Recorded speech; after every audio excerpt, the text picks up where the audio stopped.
Hey everybody, this is Rydo and we're back to another live stream of Yu-Gi-Oh! Duel Masters, or Master Duel, sorry, I guess it is Master Duel, isn't it? I'll have to double check. In video game news, there is apparently a new selection pack.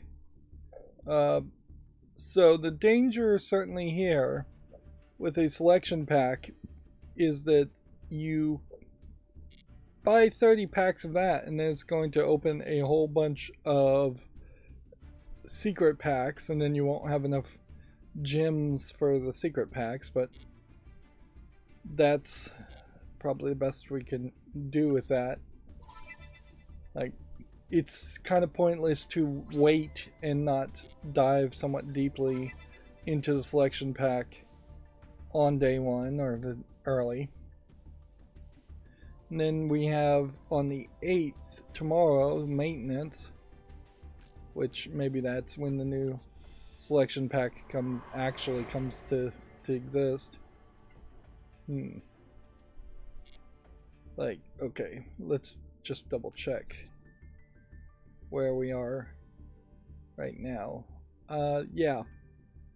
I imagine this Wandering Travelers, which ends in just one day, is getting replaced. So we could consider potentially buying more of this pack, but at the end you see we have pretty much 3 copies of every normal card, and while we're missing some super rares and ultra rares, grinding out for those things is not in the cards as far as free to play people. Now notably, when I look at this, some of the cards that were being shown were this Flowandries and Snow, which that was a new kind of card that I've noticed people were playing way more, and I don't really have a strategy to. So there is a possibility that the next selection pack maybe will change the strategy. It oddly doesn't feel like, though, when the selection pack goes away, that the Master Duel selection, the Master Pack selection changes. We have 5,000, so it's easy enough to get 30 packs, which is about the right amount, or I think the right amount, for a new selection pack, and then that would leave us potentially with 2 pools on any secret packs that inevitably get opened. And then there's not a ton of reason to open bonus packs at the moment. Let's hop into gameplay at this point, because I am going to have an incredibly short accountability section for today, in that I was working on my guest Wi-Fi router Raspberry Pi setup for most of the time between the last stream on Monday and now, and I've gotten very little progress done. Like, it was really just a lot of wasted time trying to figure out how to set up the WireGuard VPN system and get it to work, and just kind of experimenting and trying to get things to work, and kind of getting it to work, kind of getting it, but mostly failing.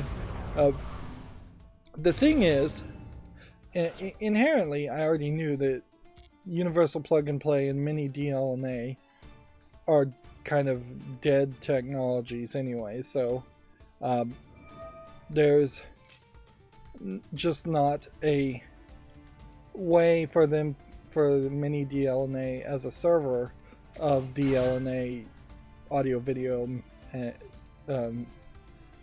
material. They don't really have a way to announce and broadcast the existence of those servers on different sub networks, and WireGuard as a VPN is going to require you to put things on different sub networks. Even though you can get things to kind of work if you know the IP address of them, you need to know the internal IP address, not the WireGuard external IP address, or the extra WireGuard IP address, whether it's external or not. And so that effectively puts you on a network that makes it pretty close to impossible for most software, most apps to say, oh, you're on this network, let's scan from IP address starting with 1 to IP address ending with 255 on your sub network to see what clients are in the same network, and just like be able to do a LAN scan and just see what's there. That doesn't mean the things inherently won't work, it just means you won't see that the services or the computers are there. And so I probably had it working where it was actually connecting for a lot more time than I really thought, simply because I was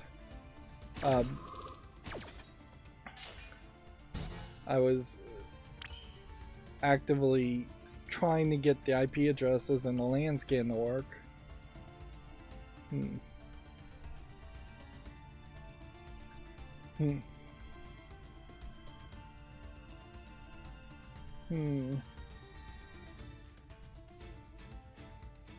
So yeah, that creates a lot of waste of time, is what it did. And I made very little progress, and was messing with my router and then loading my router back to a default, and like breaking up my router settings multiple times, trying to get it to all be on the same subnet when it just won't work that way ever.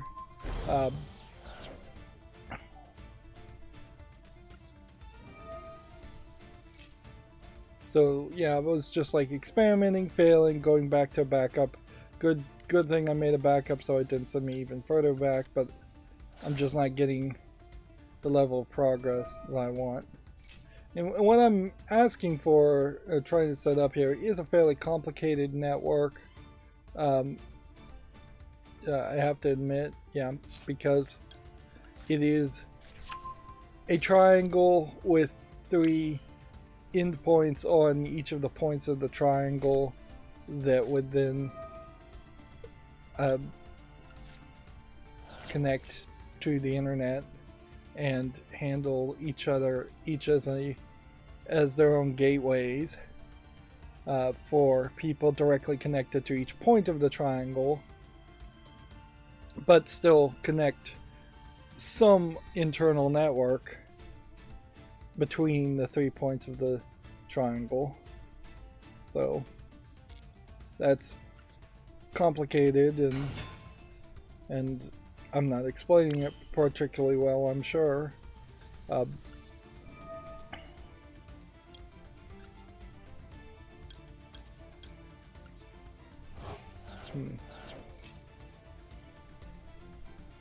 See if this effect gets canceled. Didn't. Okay, good. But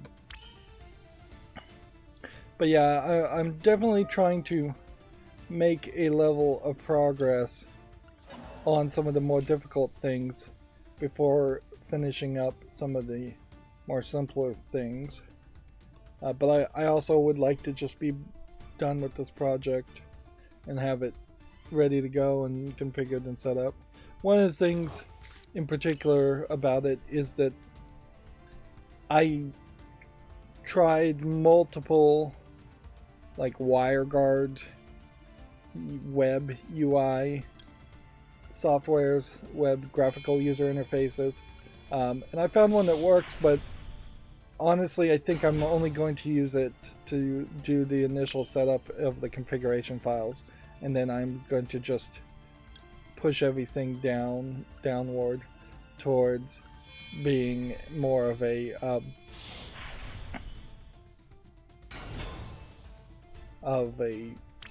just text-based automated system, like, because there's not a lot of value in even letting people configure things graphically and easily if it is just such a high chance that changing even one configuration settings could break the whole system. And that's really what it comes down to, is it's very complicated. The way it sets up puts a heavy emphasis on correctly configuring what are called the allowed IPs, the allowed IP addresses. And if you get that wrong, you're fairly doomed.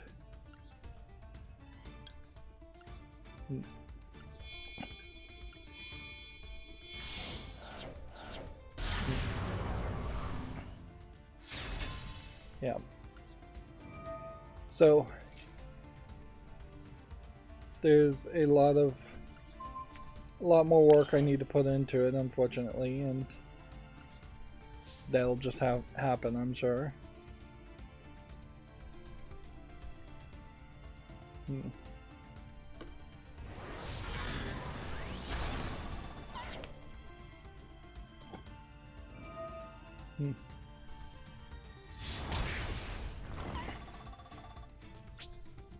And see, I really don't have anything else to say.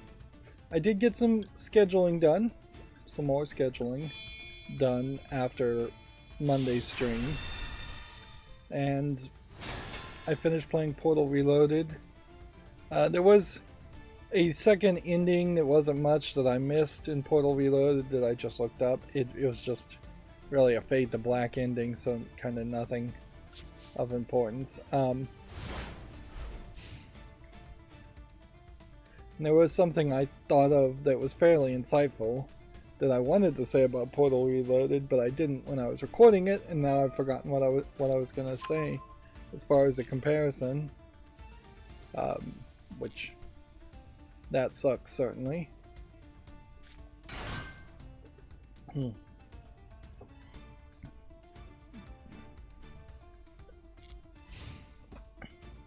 But yeah, I definitely need to probably play another game and just continue down the path of being as successful as possible.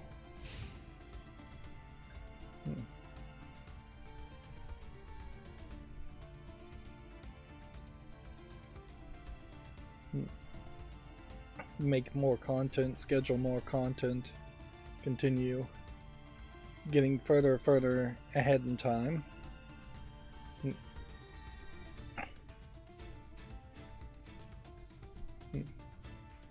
One of the things that sucks about YouTube is that they never really tell you if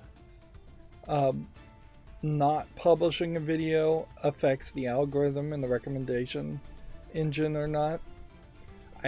You would assume it doesn't, so you could not publish several videos and put them up on your channel and it wouldn't hurt your channel because that they never got any views or anything. But they really don't tell you. And if I was just looking to actively try and improve my views and such by manipulating the algorithm, I could see trying to potentially put up more footage not published at all. I don't know to what level of extremeness you could really take that. Like, it'd be fairly stupid, I think, on my part and just cynical to not publish in brand new pre-recorded footage just in the hope that YouTube Shorts and live streams get the algorithm to suggest my channel more.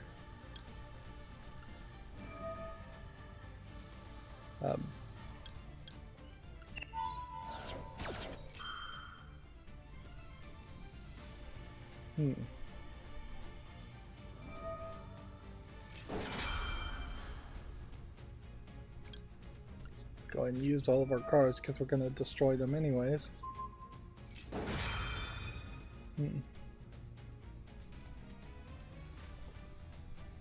The other things that I've been dealing with in the past couple days is that I had a countertop oven that broke about a month ago after being used for about 10 years, so I got a reasonable amount of life out of it. Maybe not as much as you would like, certainly, but we'll just leave it at that. And that countertop oven broke.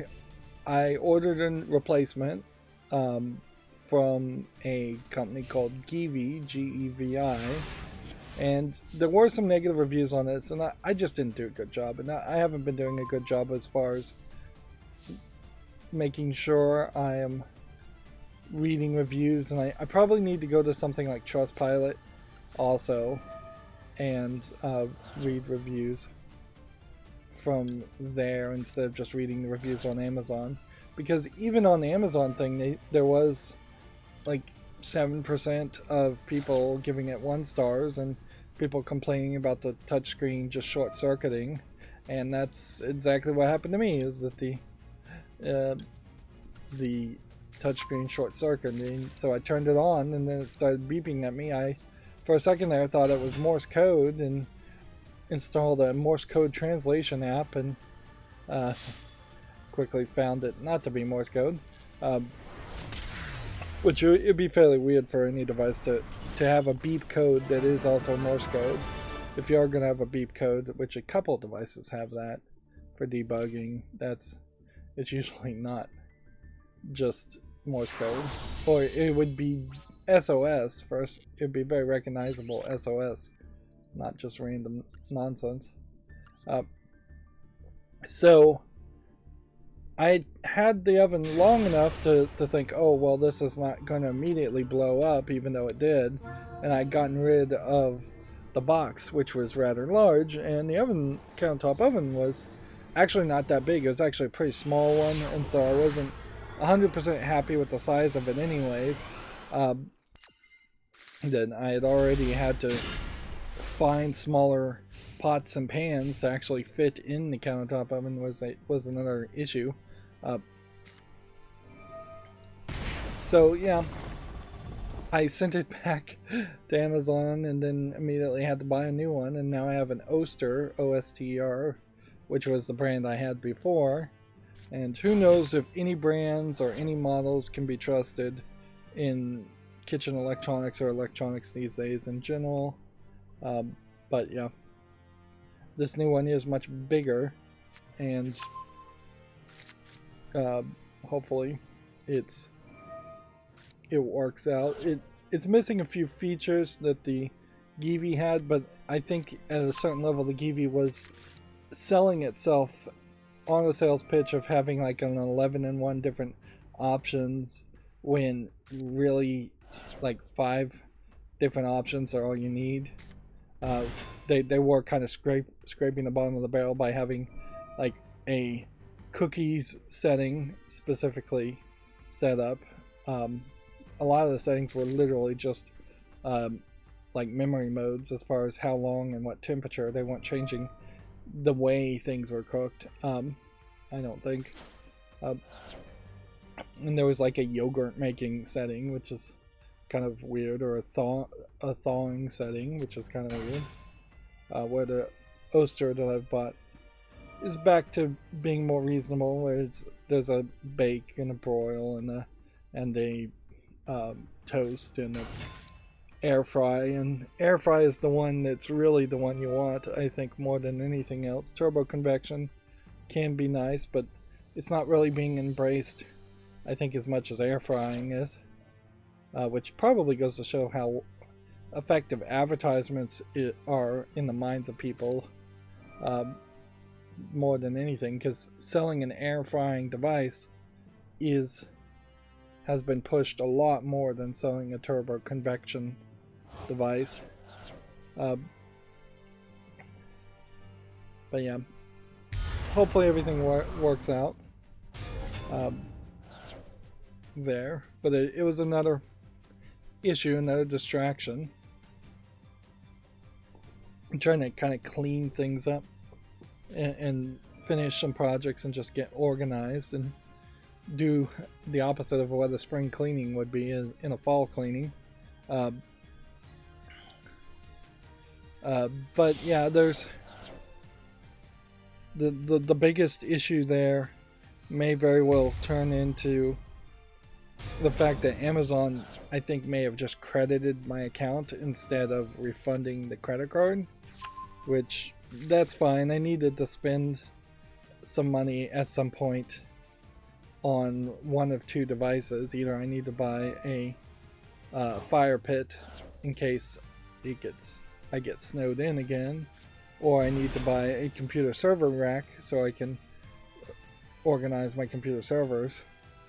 And neither one of those devices were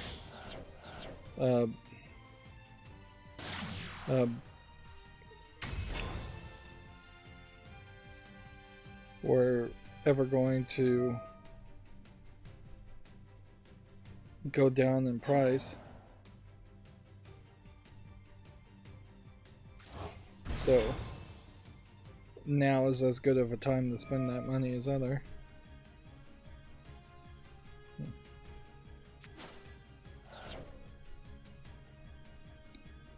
But boy, do I feel like I really would prefer to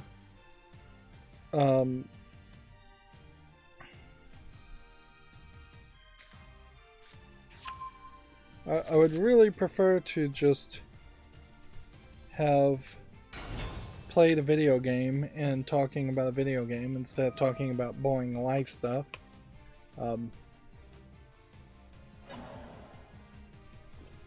Generally, I'm just trying to get boring life stuff optimized and automated and out of the way. And one of the things I did is I got another Tuya plug, which I am mostly done with the whole Tuya insanity that I was in about a month ago. But it's a pretty nice device, assuming it doesn't burst into flames, which that is the one concern, certainly, is the level of quality on any kind of internal relay smart plug. But it probably won't do anything like that, where it can monitor power. And so I've right now plugged it into a skillet that will turn on a countdown function on it for about 30 minutes. So it monitors the power as soon as you would turn the skillet on normally. It sees that power is going through it. It starts a countdown for 30 minutes. If you're still cooking with the skillet, aka you forgot about it or you didn't turn it all the way off, it'll just cut power to the circuitry. If you turn off the skillet in the normal way and power goes back down to 0, and I even give it some play to be like below 10 watts, which an electric skillet's going to use 1500 watts, not 10 watts. But if you turn it down, then it just disables the timer function. So it doesn't turn off the outlet at that point. So that is potentially, assuming it always works, a device that you can be added and will fully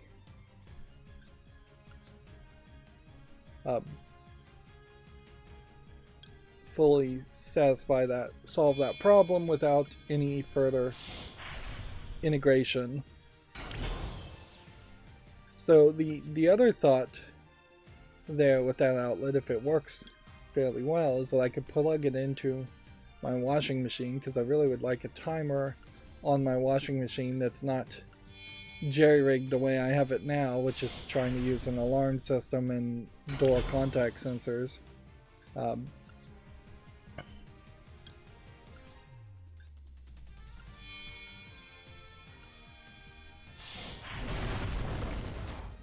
Okay, I'm assuming what happens here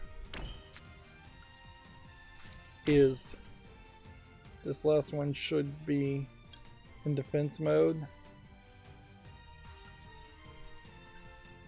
because I assume he's not going to have that extra ability to attack directly.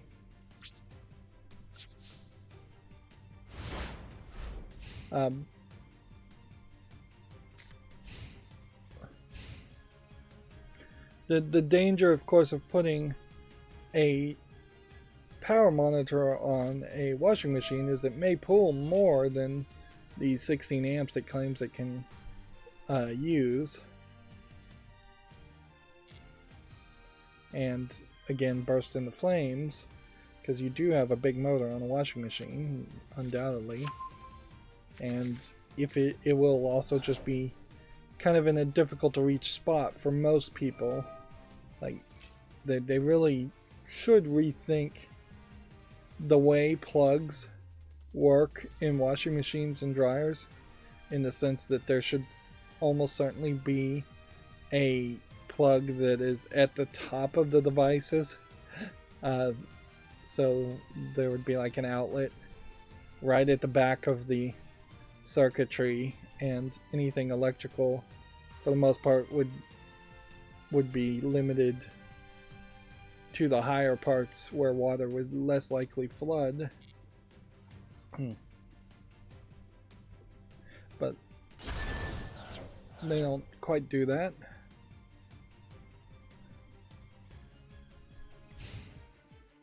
If it was on the very top, that would be still fairly easy to spill soap or something into an open outlet, if you had an outlet that was open for some reason. So you really would still just want it on the back like a computer at the top. Alright, so activate this. Unless this also is stopped, then if this is stopped, I've lost. Let's go ahead and start this too.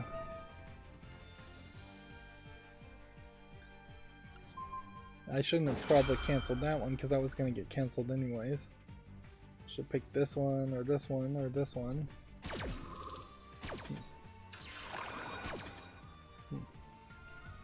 Special summon things. Special summon that back and see if the effect works.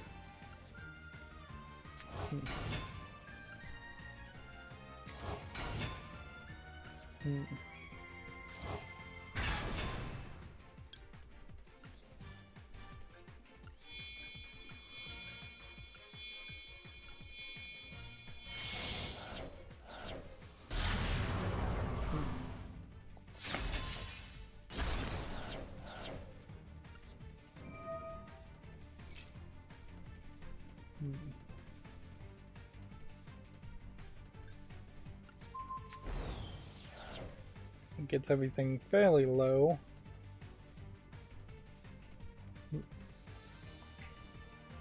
So now the hope would be that I could activate this trap card. But you can't. You can only activate one of those per turn. I may very well have just helped him there. Alright, let's go ahead and go through the video game news, because there's really no reason to go super long today. Ubisoft has confirmed the Division Heartland details and says it's coming soon, according to VideoGamesChronicles.com. That may have been old news. Certainly. Alright, let's play that. That was stupid. Let's activate this. Discard this.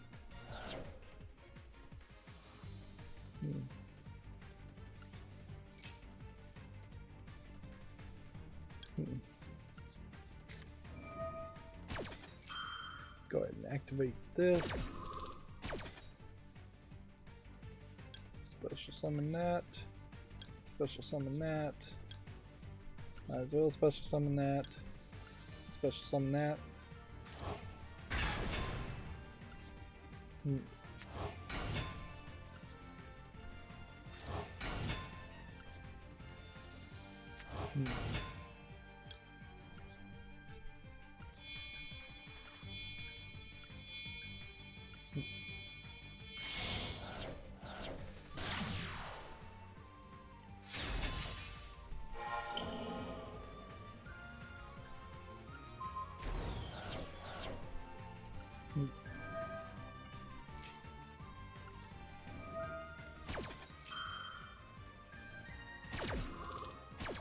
resolve all of this. Nope, don't resolve all of this. So I guess I should have cut that one in half.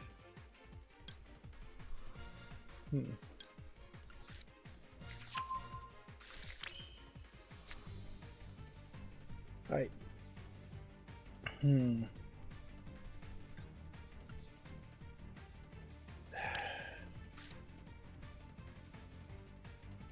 There's nothing I can really do here to win, I think.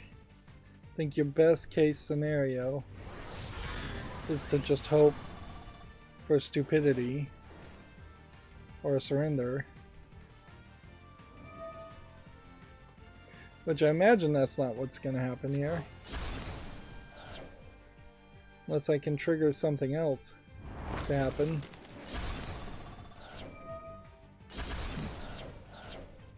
Well, I triggered something else to happen, I guess. Let's see. Assassin's Creed, Mario plus Rabbids, and Skull and Bones are going to headline a Ubisoft Forward. It's taking place on September 10th.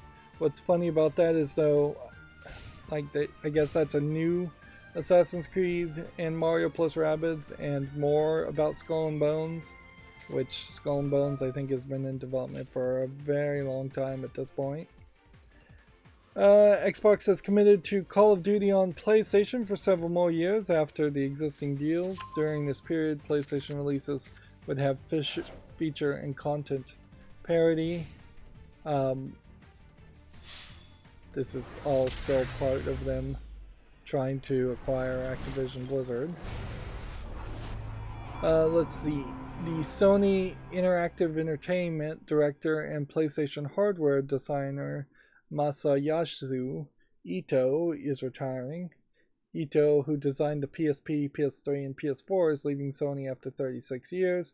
Again, this seems like an oddly young, by Japanese terms, person to be retiring and leaving Sony, but Sony of California has pretty much taken over the reins as far as what PlayStation is and SIE is. Yeah. He's only 60 years old.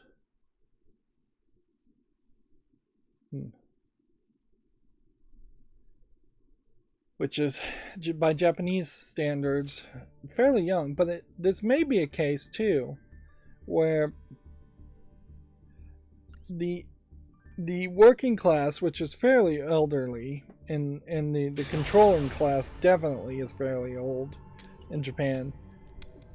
Maybe because of the pandemic and COVID, maybe because they've just seen the writing on the wall with their declining birth rate, maybe they are just, I don't think stepping out of the way and letting a new generation take over is really what they're doing. I think maybe they're trying to pull a baby boomers, like the United States baby boomers did, and they're just trying to pull the ladder up after them and retire and enjoy what the remainder of their lives in retirement. It is possible, certainly, due to lockdowns and the COVID, that people, even in Japan, reevaluated what they were doing with their lives, and we are seeing the anti-work movement happen in the United States fairly heavily, so perhaps there is even an anti-work movement of some sort even amongst Japanese workers. Yeah. Like, I feel like a lot of anime fans, me included, would probably love to see a new generation of Japanese people take over and just kick out all the old people, and it'd just be like Akibara the entire country, when almost certainly it really wouldn't be like that at all. But yeah, the thing that slows down most of the Japanese government and governance is certainly the fact that there's just a lot of old people and old ways of doing things, and it's hard to get rid of old ways of doing things when you have old people that are still actively pushing and controlling for that.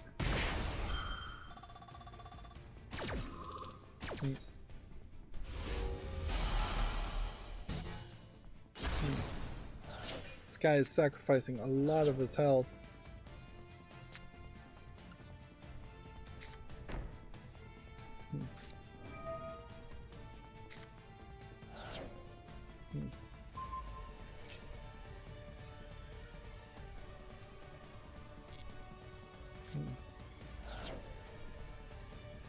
Sacrificing quite a bit of his health for some kind of strategy here. Okay.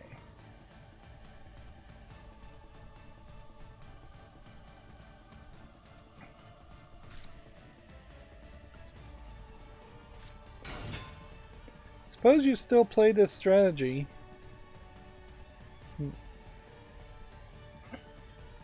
Try to summon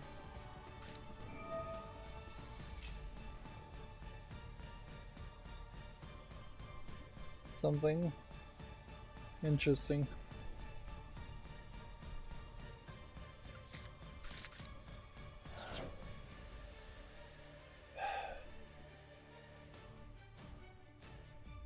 Well, see, he did manage to control me fairly well, but he doesn't have a one-turn kill action here, and he doesn't have any extra cards to play.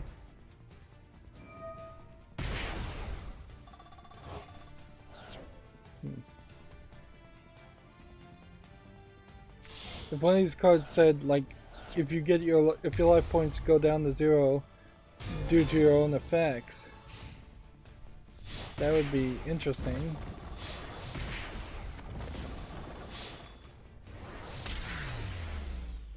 I couldn't activate this trap for some reason.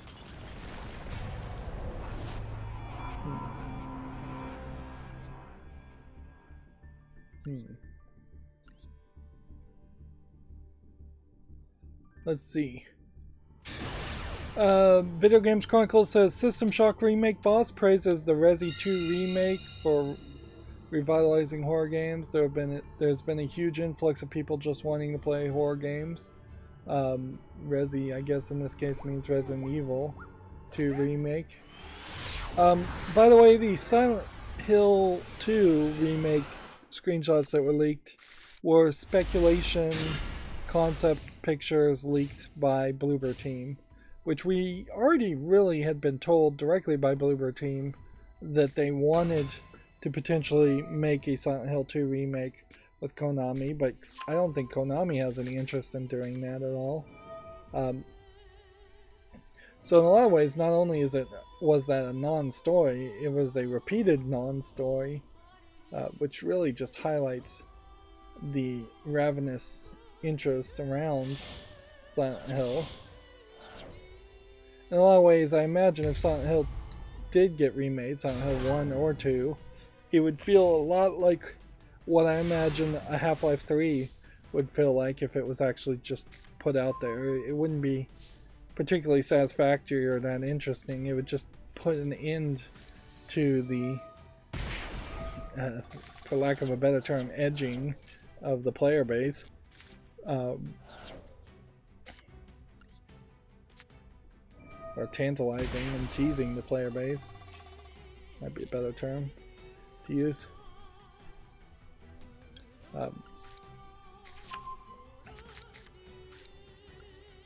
But that's why I'm definitely of the opinion, and I think most people would probably agree with me on this, is that you should act quickly and put out the third game in any trilogy, and put out any game that is really got a large amount of people interested in it.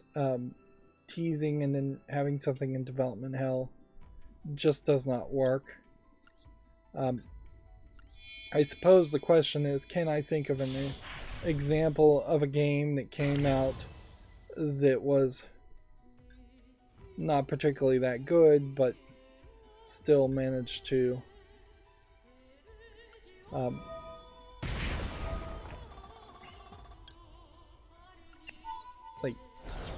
still managed to come out on a quick turnaround.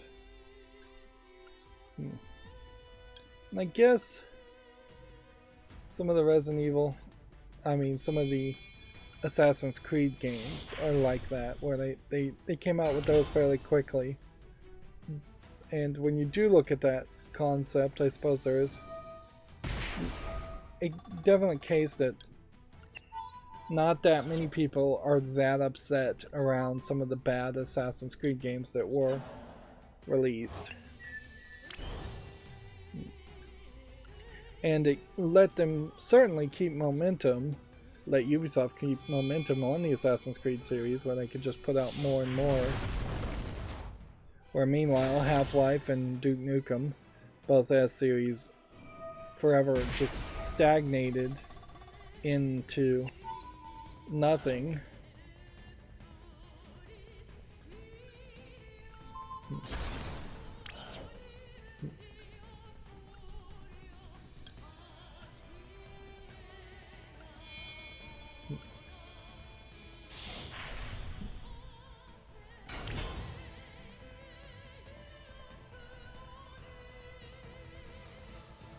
Let's see.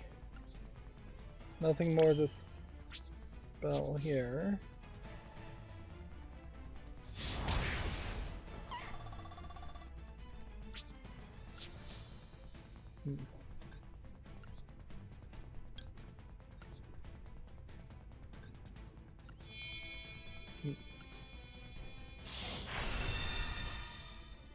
Yep. I'm trying to think if there's another series that has significantly had some rushed sequels. Well, imagine if you went back to the NES era. Some people would argue that like Super Mario Bros. 2 or Doki Doki Panic, which was sold as Super Mario Bros. 2, was kind of rushed. And definitely some arcade sequels were rushed. But I don't feel like, if anything, that hurt too many people. It allowed a lot of game developers to establish a lot of series. Like you could complain that like maybe all the Sonic games are rushed, but I don't know if more time would have helped Sonic games that much. Let's see. Ubisoft's latest mobile game is reportedly an abandoned Far Cry spin-off. Wild Arena Survivors, which was originally known as Far Cry Wild Call, it's claimed. Which I don't know if that really means too much. One thing I think you would probably take from that is it's a little shocking that we haven't had more of that. I wish this video would play, but it's not going to apparently. It would have been, by this point, fairly logical to think that several projects would have been de-scaled or de-resed, as it were, to a lower resolution and sold as a mobile game because the quality of the game wasn't quite that good, and they figured they could just make a mobile game and not have to run into comparisons there. Of course, it's never that easy. It's not just a click of a button and then all of a sudden your game works on cell phones, and all the optimization and programming you did to make it run on a PC or console can be converted downward. It would be a lot easier, certainly, to go the other way and turn a mobile game into something that plays on a PC. Speaking of mobile games, Shift Up's new game is finally in pre-registration mode on Google Play. Nikki, Nikki, I think is how it's spelled, which is anime waifu girls with guns, or representing guns, in comparison to their game that I'm playing now and have been playing for a long time, Destiny Child, which is anime waifu girls as kind of demons or demon manifestations.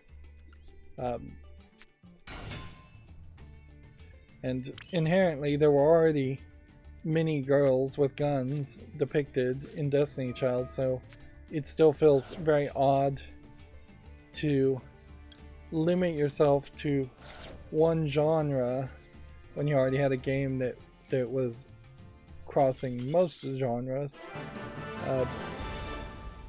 in Destiny Child. The only problem with Destiny Child is it's just old, and maybe it's a little bit more lewd. I know that Shift Up, I think, got a new artist, so it may just be the desire of the artist to make a new game go in a different way, but I can't imagine that it would be that interesting 5-6 years in the run. But I'm willing to give it a try. Shift Up is also working on a AAA game, at least one of them. So that they are, as a small Korean video game company, they are working their way towards trying to be a medium tier, medium tier indie Korean video game company. I am still playing Destiny Child and the Goblins game, although honestly it would make so much sense to abandon the Goblins game the second Nikki comes out, because then I'll just have 2 games with dailies.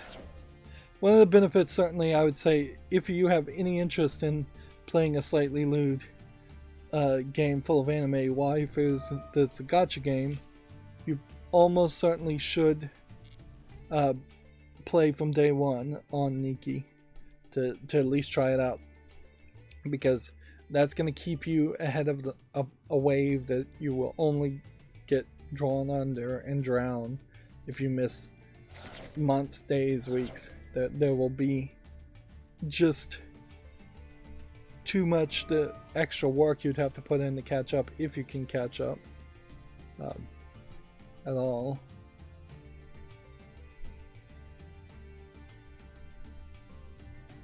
Let's go ahead and activate this now.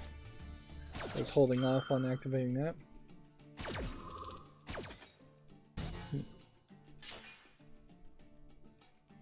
That may have ruined the strategy. Let's see. Video Games Chronicles says new Xbox Game Pass titles for console, PC, and cloud have been confirmed. The September's lineup includes Disney's Dreamland Valley, You Suck at Parking, and Metal Hellsinger. Interesting that Disney's Dreamland Fantasy is just day one of its release, apparently coming to Game Pass. I was hoping to see more. There's a whole list of several games here. Leaving also. I was hoping to see more about Disney's Dreamland Fantasy before it came out, to maybe give me a better hope that there's more of a game there. If it's being released this way, that does not inspire confidence. Certainly. Cyberpunk's 2077's production director has left after 14 years.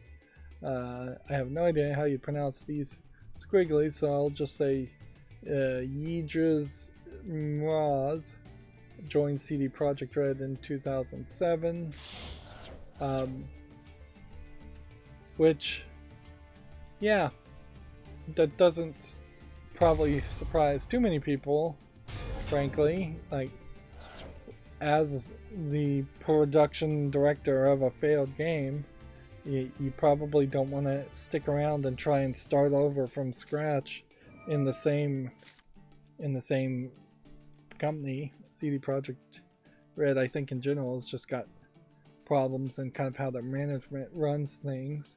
Although arguably they may be in the middle of the list of bad managers amongst the game company, or just at the bottom of the list of bad companies, a long list of bad video game company management companies, publishing companies. Although it also is very much a case that you're probably not in the highest amount of demand as a production director after a bad release of a game. So that probably is also a concern, but probably isn't that big of a deal either. I think it's still worth pointing out that CD Projekt Red bought the Witcher games. So the only good game CD Projekt Red recently made is Witcher 3. They didn't make Witcher 1 or 2, or I think even any of the remakes.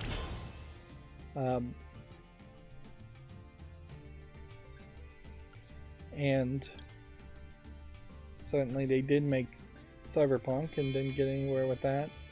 They haven't shown anything new as an idea or concept, which theoretically I'd be leaking out little bits of concept art and ideas as soon as CD Projekt Cyberpunk 2077 started to fail. I would have said we're years away from releasing a new game, but here's some concept art we're thinking about.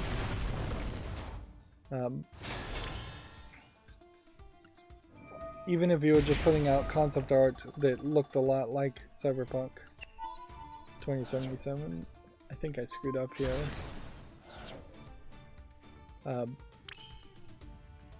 would have tried to release something and tease something of some sort to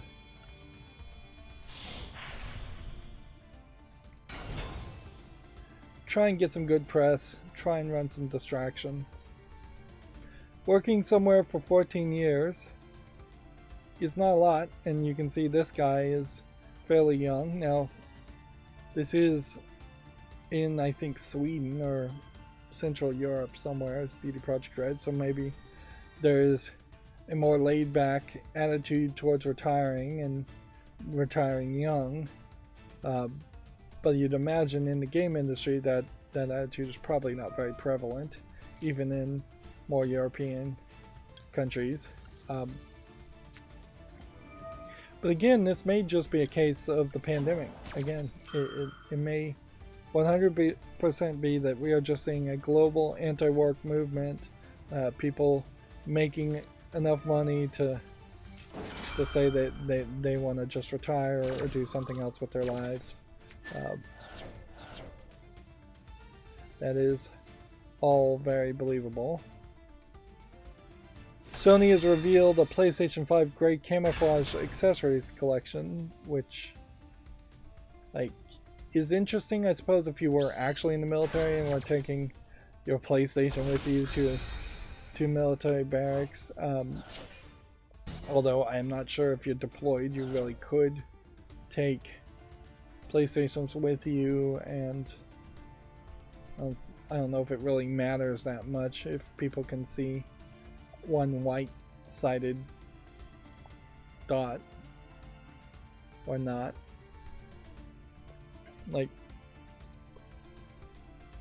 Because they already have camouflage nets and things that around bases anyways, and inside a tent potentially a PlayStation being spotted seems unlikely. It would seem much more likely that you could use special microphone systems to listen for the fans on a PlayStation, or infrared lights to see the heat from a PlayStation, or Wi-Fi sniffing to see that, or electromechanical noise sensing. But I imagine that's not what any of this has to do anything. I'm just kind of going on a tangent. It's just a new skins. Sony certainly fairly slow to release skins for the PlayStation 5. I guess particularly in line with their inability to really flood the market with PlayStation 5s. So That, yeah. At a certain point, it might not be a terrible idea to have a have skins and carrying cases and everything out 6 months to a year early for devices. Certainly, if there was a shortage, being able to buy the case and put an IOU in it would be something that some parents might have considered. New God of War Ragnarok gameplay video reveals the Dwarven Realm Svartalfheim, which, okay. Where are we going, I wonder, with the God of War Ragnarok story? Like, Ragnarok effectively means the end of the world, so you would almost assume that this boy has to die or leave the story in some way. And that doesn't feel like that would be the most interesting direction to take God of War's, after setting you up to really like the boy, to play a third game where you just hate it, and it's just like Last of Us Part 2 where it shows where the story focus twists and it just shows how awful Kratos is, and that the boy is out there trying to defeat him or kill him. I got defeated there. I don't think I stood a really great chance. Win or lose, it doesn't really matter. The other concern that I would have here is that they're just trying to get rid of Kratos completely as a character, and then God of War is just, there will be a soft reboot in which the boy is the new God of War, which that too doesn't really work that well. First of all, yeah, this kid's kind of got a bad haircut and is just not iconic visually looking as the ash covered skin with the lightning over the eye and the scar over the other eye tattoo, head of character, chains around his arms. Yeah, just kind of turning Kratos into a dad and then replacing him with what is effectively the rebooted Lara Croft with a bow and arrow in male form. That wouldn't really be that good. You could potentially, if he grows up, put a tattoo over his eye and scar over his eye and ash and all of that, but that would be silly just to kind of replace him with his son. But that is my concern, and maybe it won't happen in Ragnarok, maybe it'll happen in the next game, or maybe nothing will happen. Yeah, you really do paint yourself into the corner where the boy needs to die to reignite the rage within Kratos and bring the game back to the muscle-clad, button-mashing, beat-em-up and killing of the demons that once existed. Like, effectively, they kind of do need to just fridge the character. And I don't think too many people will complain about them fridging the boy character if they do it well enough. Moving on, Video Games Chronicle says Cyberpunk 2077's expansion Phantom Liberty is coming to the new gen consoles and PC in 2023.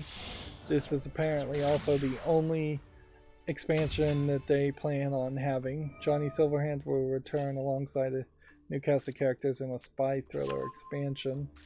Johnny Silverhand is the... well, I probably shouldn't watch this if it's got all those warnings. What's interesting is they're intercutting this trailer with the Netflix anime.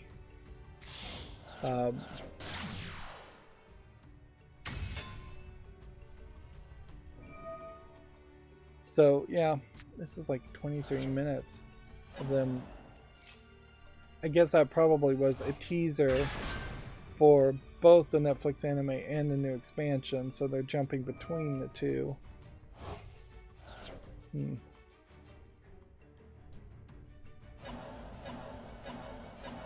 Johnny Silverhand is that actor that they used as likeness at the very beginning. Keanu Reeves, yeah. Yeah, I just watched Bill and Ted's Face the Music, so I kind of have that feeling about Keanu Reeves at this point, is that is really who he is as an actor, is that he is this kind of too old, washed up character, action actor that probably should have gone on to do theater or something like that, and gotten out of the action roles so much because they just don't really suit his career anymore. It's not progressing or improving, but I don't know if he really is a good actor as far as actually emoting that would enough that it would justify or allow him to go on and do more theatrical or drama laden roles. And so instead he's now the figurehead of one of the worst made video games in a long while. Although arguably, maybe Arkham Knight still was worse. I would certainly be willing to hear an argument on that point.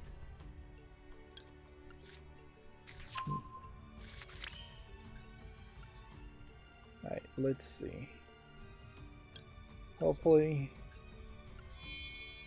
this can work to my advantage.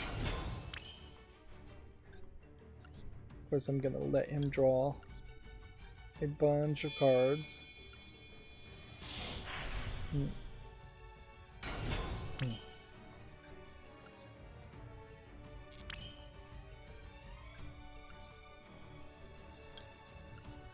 Must not have anything in my graveyard.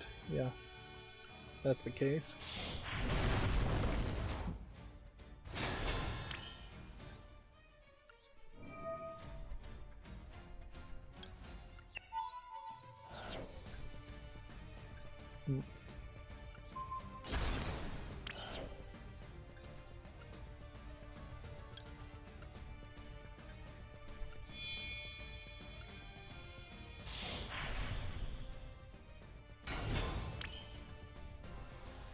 Let's see.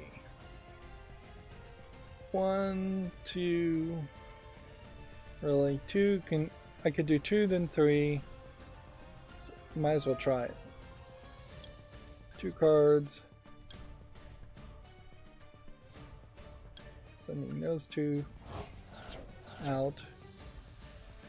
That brings that guy there.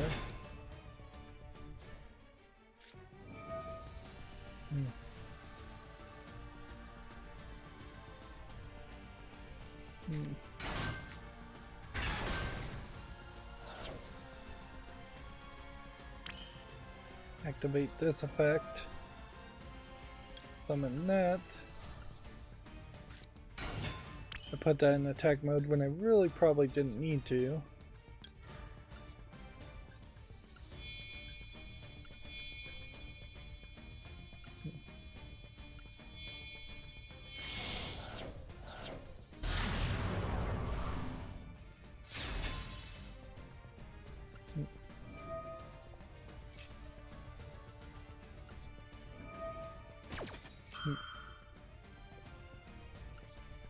I'm certainly doing a lot of actions.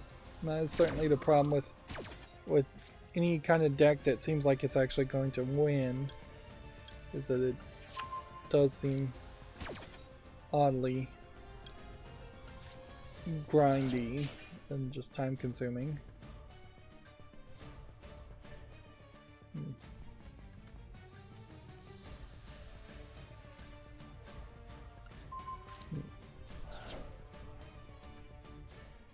Okay.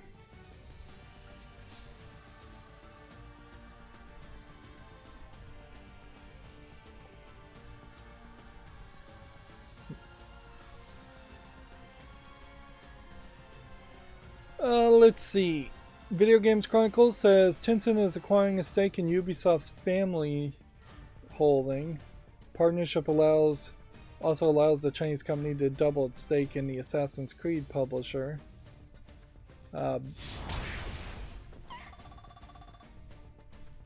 They're acquiring 49.9% with 5% voting rights in Guillemot Brothers Limited, the holding company of Ubisoft, of Ubisoft's founders. I think one of the Guillemot brothers is long since been out of the picture. Yeah, at this point though, I don't know if Ubisoft even really cares, or the people in charge of Ubisoft even really care, as far as a takeover or acquisition or anything like that. They may very well just welcome it, unlike previously where Viacom acquisitions scared them and they fought that off for years. It could also simply just be a case that after years and years of fighting off a hostile takeover attempt from Viacom or Vivendi, I forget which company it was, they are just too weakened to stop a potential murder of any sorts. Inherently, I could go into a rant right now, but I'll not, about the insanity that something can be a holding company, effectively a business that only exists to own and make profits off of other businesses. That does seem oddly insane. Yeah. It highlights the House of Cards situation that most economies are built around, and that it's just companies making money on paper off of being holding companies or owning stock in other companies that are making money on paper off of holding stocks and shares in other companies.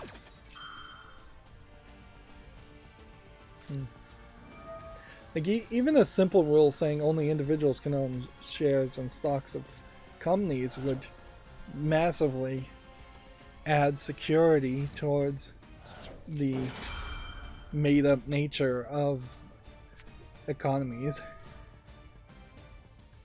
and the just imaginary nature of money.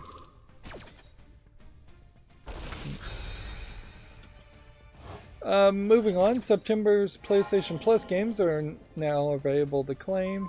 Subscribers can download Need for Speed Heat, Grand Blue Fantasy Versus, and Toem. Which, okay. We'll leave it at that. Video Games Chronicle says Ubisoft will reportedly reveal multiple Assassin's Creed games this week, including one set in Japan and another revolving around the European witch trials. Oh, I saw something on Reddit, which I don't know if I should even admit to being looking at Reddit anymore, about just how much the Salem witch trials or land grab conspiracies, basically, they had made basically some laws that says if you admit to being a witch, you lose your land as penalty to the person, I believe, accusing you, but maybe to the government or the church. And if you pull up the land maps of who owns what where before and after the Salem witch trials, it's just completely different because of that. And thusly, if you didn't admit to being a witch, you were then tried and burned, and that was literally the only people that were tried and burned were the people that would refuse to admit to being a witch. So you could either lose all of your land, which is basically your entire life and livelihood, unless you've got friends that will let you live with them, or you die. And I wouldn't be surprised if, in particular, this was land inherited or in part owned by women being accused as witches, specifically.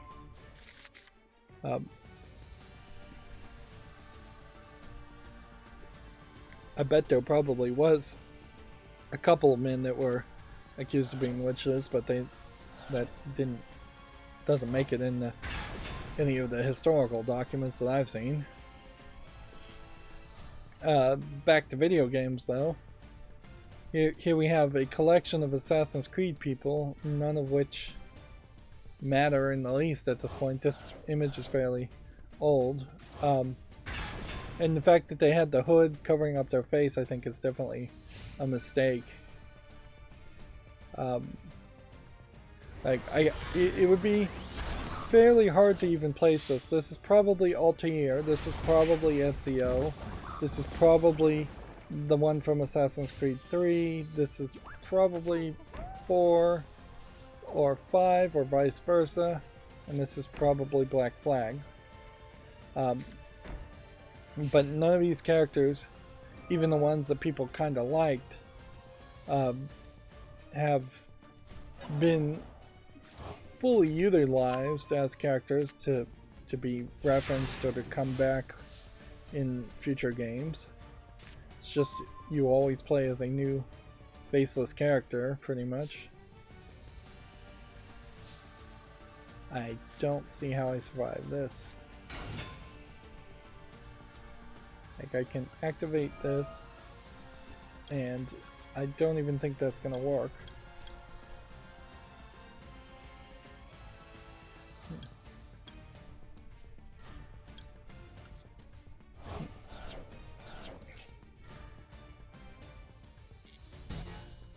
Yep.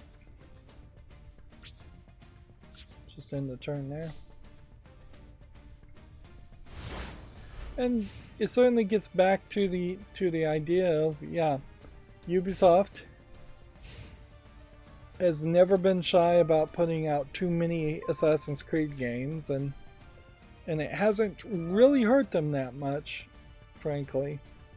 I think people probably should follow their lead and maybe not come out with so many games, but be more willing to risk it out. Very few people even care now about the reboots of Saints Row. It's just been immediately ignored and forgotten by mainstream video game journalists, and I think for the most part in people's minds. So is it really hurting them to have put that game out? They should immediately start working on the next Saints Row game and just once again try and do something different, do something new.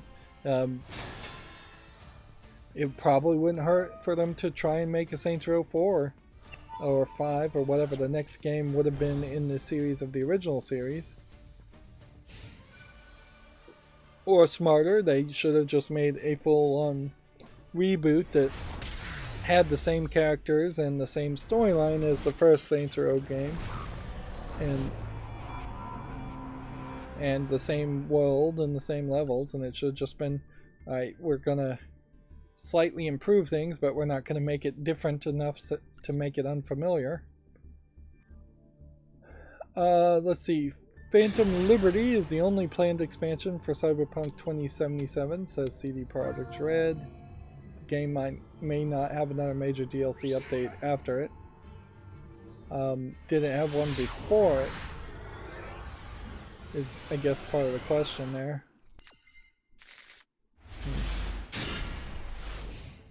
Thought I'd fixed whatever ad blocking I have that's stopping Video Games Chronicles from showing, but apparently I hadn't.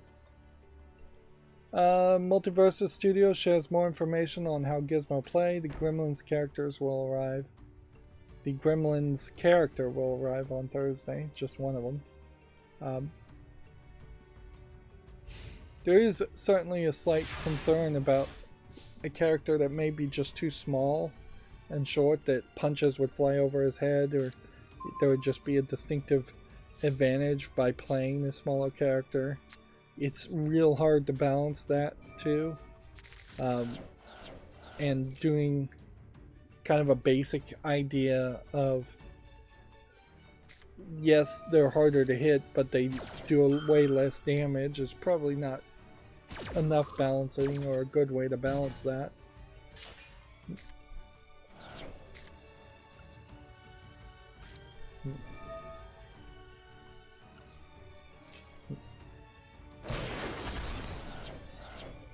Okay.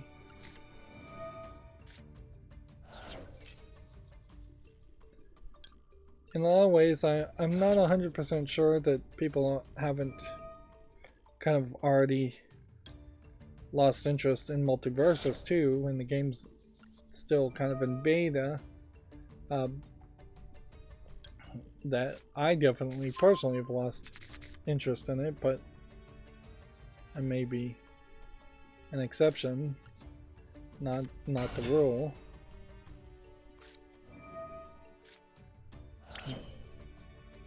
But you know what? If he's gonna do that, just in the turn here, attack, go here, and then in the turn there.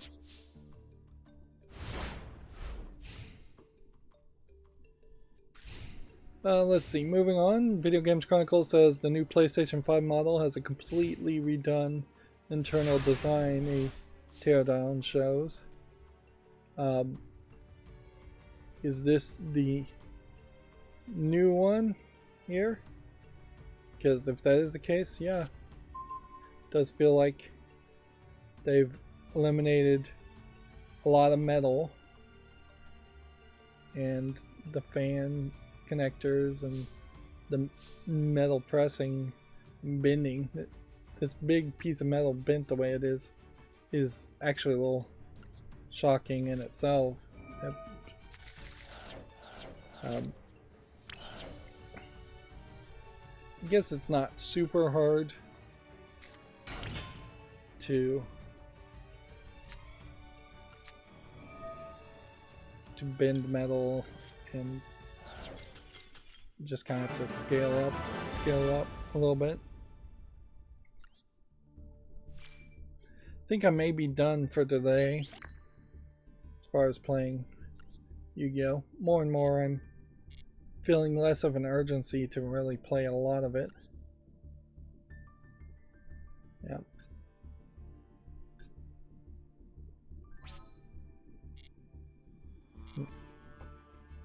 Let's just focus on the news and try and wrap up earlier. Like, I definitely would say this is probably the redone part of it, because there's just way less circuit boards and way less metal, and that would explain it being lighter, certainly here. Maybe more heat pipes. I want to watch an entire CB1200B is 3.4 kilograms versus the original lunch, which was 3.9. So yeah, this is the new one. I can't really zoom in much more than this to be able to see anything, and I don't want to watch this whole video. Inherently, I suppose it's still not quite as much as you would like. There is a future, certainly, if we can survive that long, in which we would see technology like the PlayStation 5 in a much smaller package, a much more reasonable package to be on Japanese shelves. If a technology that wouldn't require a giant fan or wouldn't have a giant fan and heat pipes shifted to the side, which that design I imagine is pretty awful anyways. But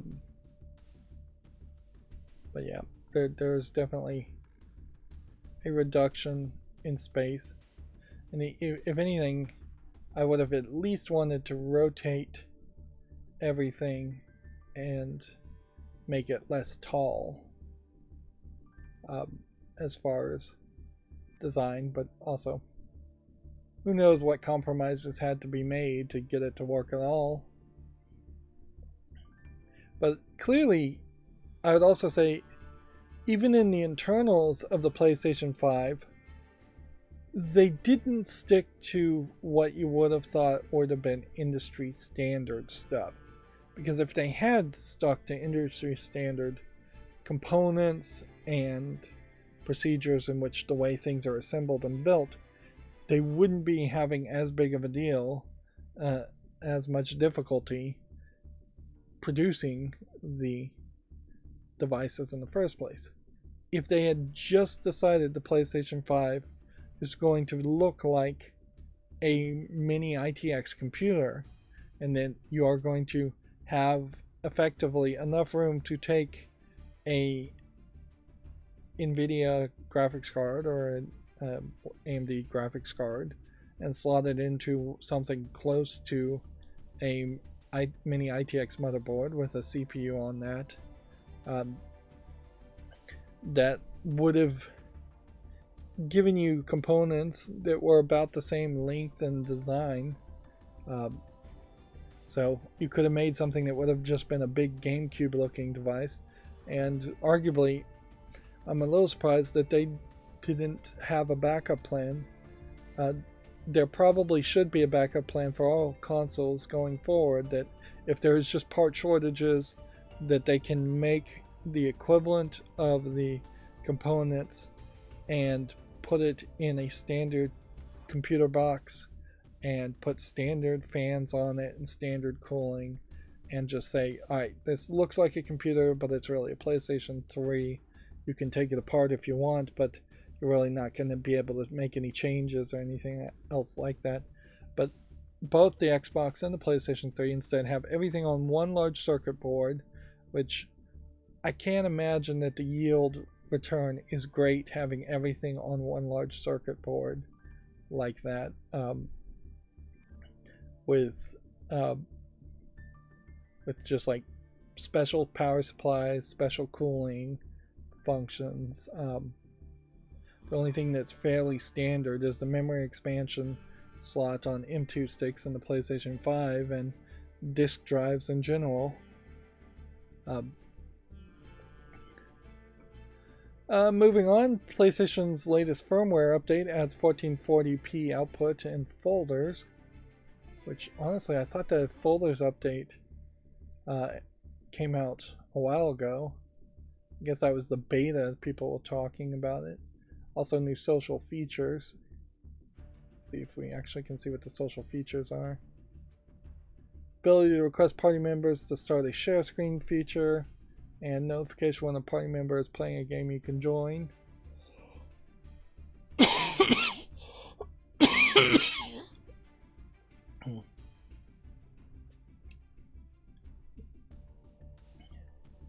Let's see. Yeah, I'm gonna start getting sleepy here.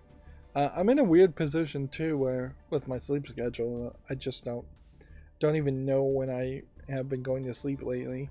I think I am kind of back to going to sleep around 10 in the evening like a normal person, but often when that is my sleep schedule, that is the worst for me because it's incredibly inconsistent.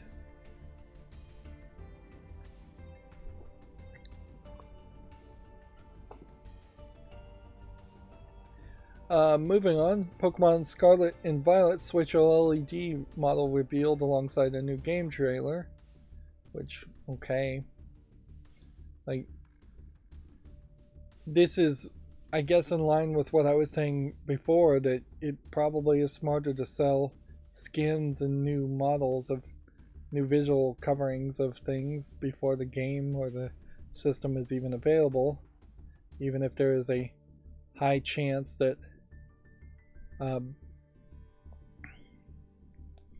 that people won't even really fall in love with Scarlet or Violet. I will also say, though, that my eyes immediately, when looking at this thumbnail, and maybe it's just me, they are drawn over here to this character and whatever this belt is that's hanging on the side, and I assume her legs because I see boobs. And so I was scrolling down, and then I look over here and I see these shorts, and I go, okay, well, why is this one wearing shorts when this one feels like those are shorter shorts or even a skirt? And same is true over here. And then I looked and saw that this is actually a female character. So it's not just the Japanese. Much like the Japanese, I am falling down the path of going, yeah, I subconsciously, quickly, sometimes, particularly in animated things, look to see if they're seeing a skirt before anything else. And now that one trailer wants to play.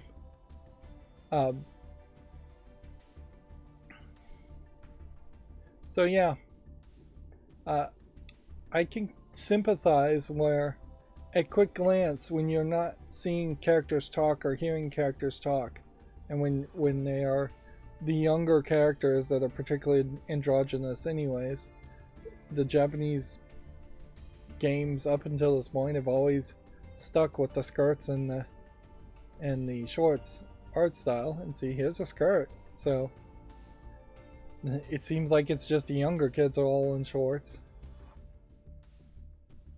Yeah, I'm not speeding up this video anyways, and these quick glimpses of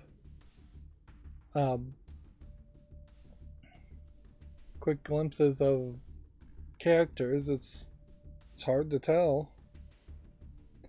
There is definitely something to be said about how the human species has thousands upon thousands of years of genetic history of immediately determining the gender of people they're interacting with.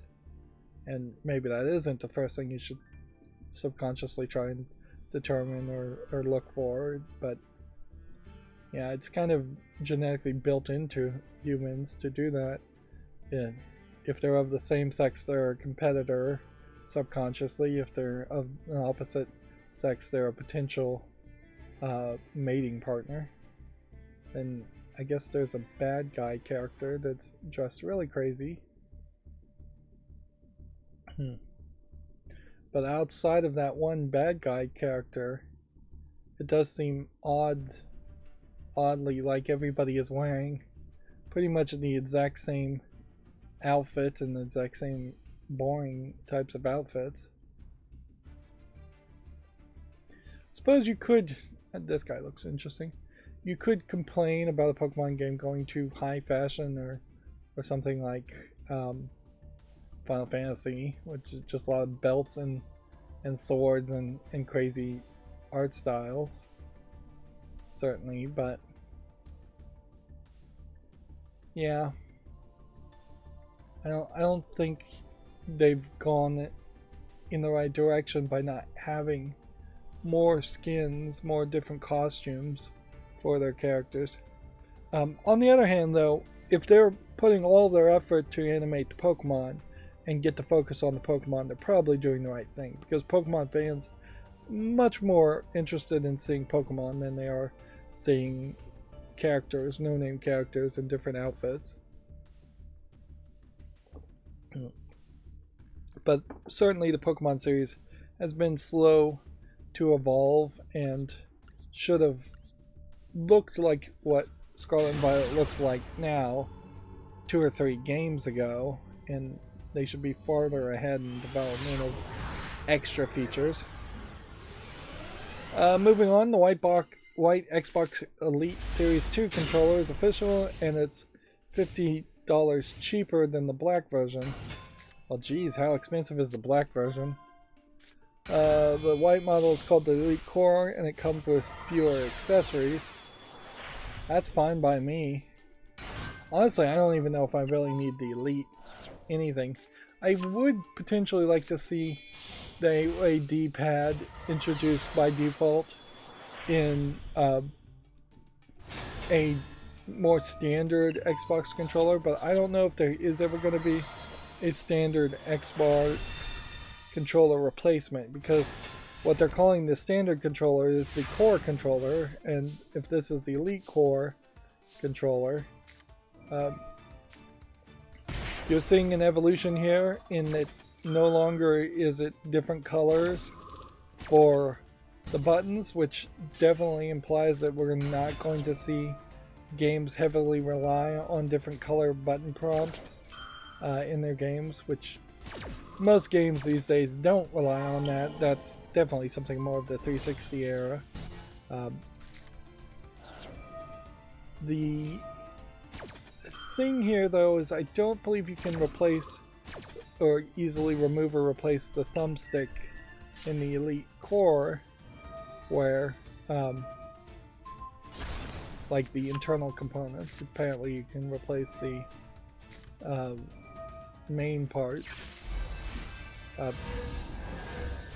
So the new PlayStation DualSense controller that was announced recently still is better.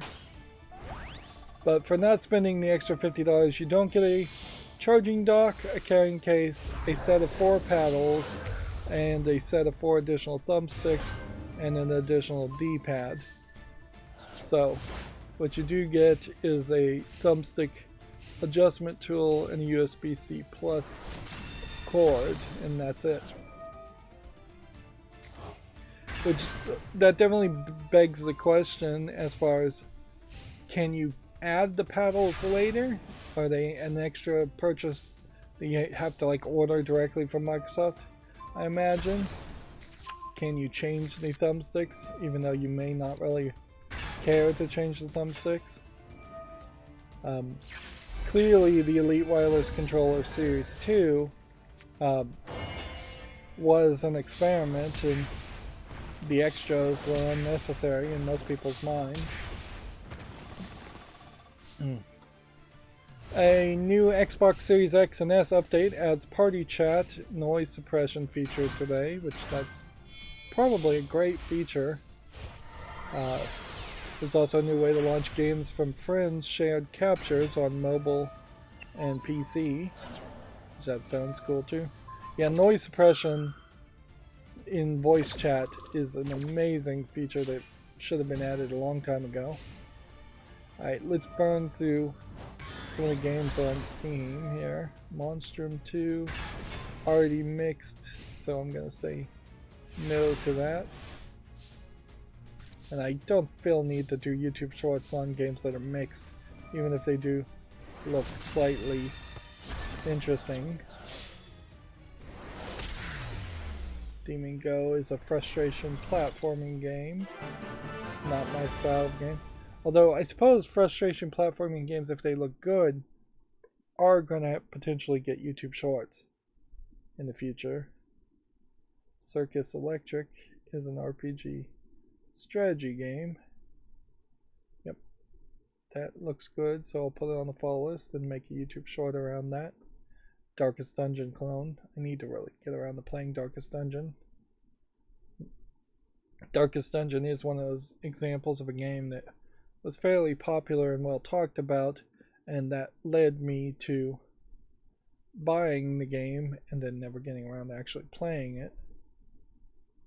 Tim is out, and it's mostly positive, but it's 58% mixed in the last 30 days, which makes me wonder that there might be some abandonware elements here. It's an MMO RPG, so maybe it's totally dead. Battle passes have no place for a full price game. Really liked and supported the game until they decided to add a battle pass and an in-game store. Definitely won't be recommending this anymore until they're gone or free, but I doubt it. Sad to see such a great game with a supportive Kickstarter extort its loyal fans. Alright, so I guess that's the story around that. So that would be one Pokemon clone game down and about half a dozen left to come out.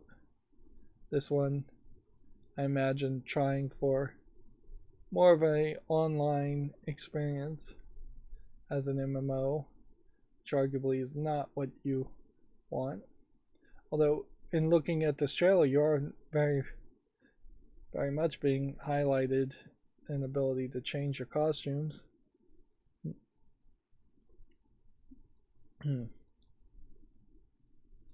I wonder if it was the smart move. Obviously, from a critical review, it was not the smart move to add a battle pass in the first place. There's a whole decorating aspect here too, which that really does highlight that the game is just all over the place as far as its focus and its features. From a critical aspect, definitely not a smart move to add a battle pass and piss off your loyal fan base. But from a monetary argument, maybe it was smart to try to get the last few gasps of money out of your fan base before, I imagine, inevitably shutting this down. Well, its release date was only a couple days ago, so they did it basically on day one, or whenever it came out of early access. They seemingly added the storefront and the battle pass, and they probably planned on doing that the whole time. But yeah, people are pushing back hard on that. The publisher is Humble Games, and Humble Games has been pretty awful for quite a while. I think this deserves a YouTube short, but I'm not going to put it on the fall list because it's an MMO. We have Zachtronic Solitaire Collection, which oddly seems like a collection of solitaire games from the other Zachtronics games, which oddly puts you in a weird position if you had already bought the other Zachtronics game, or specifically the other Zachtronics that was just the solitaire game. The Zachtronics game that I have played was based on Alchemy and this game, and I can tell you this game was not particularly fun. And honestly, I'm not sure I'd really want to go through and play any Zachtronics game again. But I'll make a YouTube short around it in case other people are interested. Yeah, monetarily though, I imagine putting a store in day one was definitely a mistake, or putting a store in right before a Pokemon game came out, because you're just assuming your MMO is going to compete against that and fail against that. It's probably not a smart move either.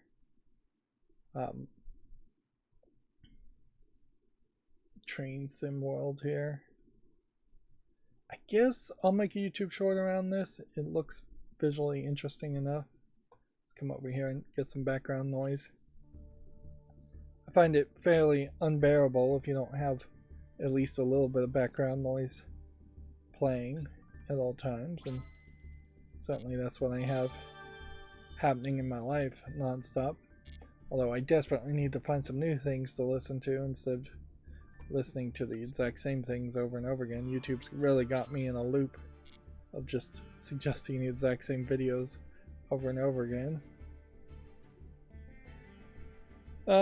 Dream Logic is another Backrooms asset flip game. Autos is probably too generic of a title and a name to give any attention to. Gunner Heat PC doesn't look like anything. Cardcraft. Yeah, and I guess I could once again say I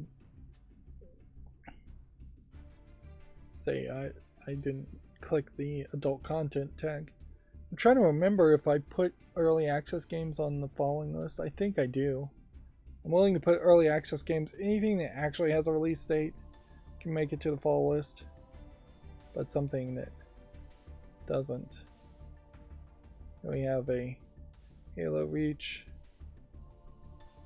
something. Halo Reach mod tools. I guess there might be something to show or say about this, but it seems like you have to probably own Halo Reach to install this.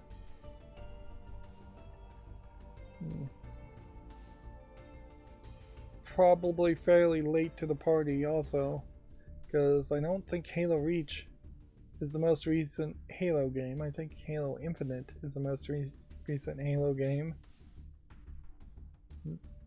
And I wouldn't be surprised if the mod tools are really just ports of already existing mod tools that were on the console, but they might be brand new. It's very possible that whoever's in charge of releasing and making the mod tools is a completely different team than whoever's in charge of playing Halo Infinite. Here we have a free visual novel game, Stillwater, that I guess I'll make a YouTube short on.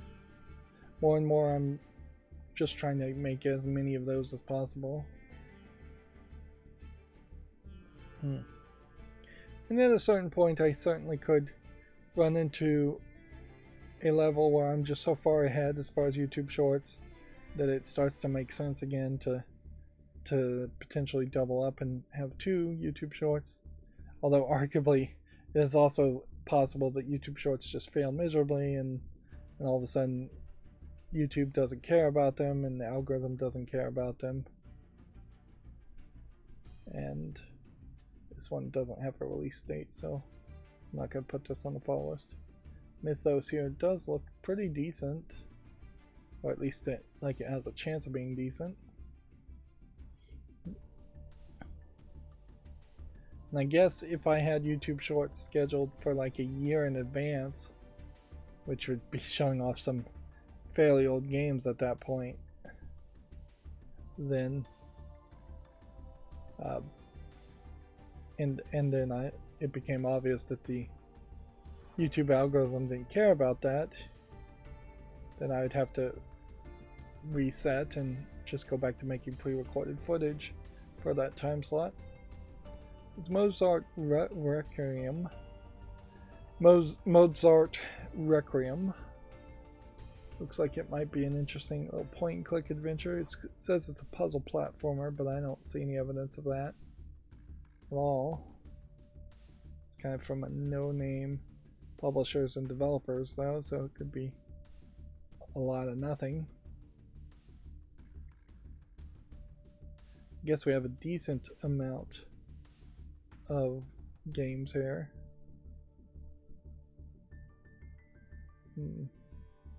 Nikki and the Ship. I'm gonna put this on the fall list, but I don't think it really needs to be on get a YouTube short because it does kind of feel weird, like it's maybe an asset flip game. Game Break doesn't look like anything. We have about 20 more games.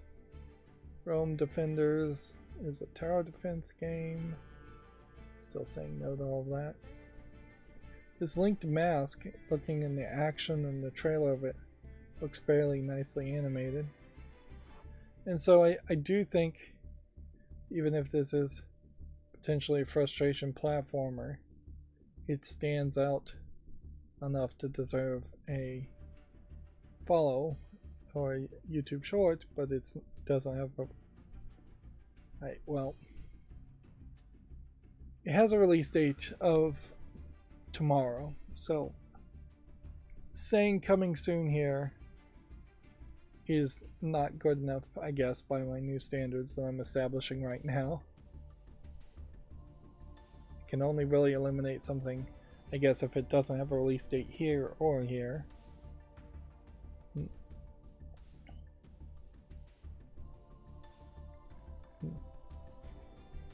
I honestly have no idea what I would do if there was 1 week where it was just all good games on Steam. I would probably think I had lost my touchstone to reality. Like, I'm living out a fantasy life or something at that point. Um, yeah.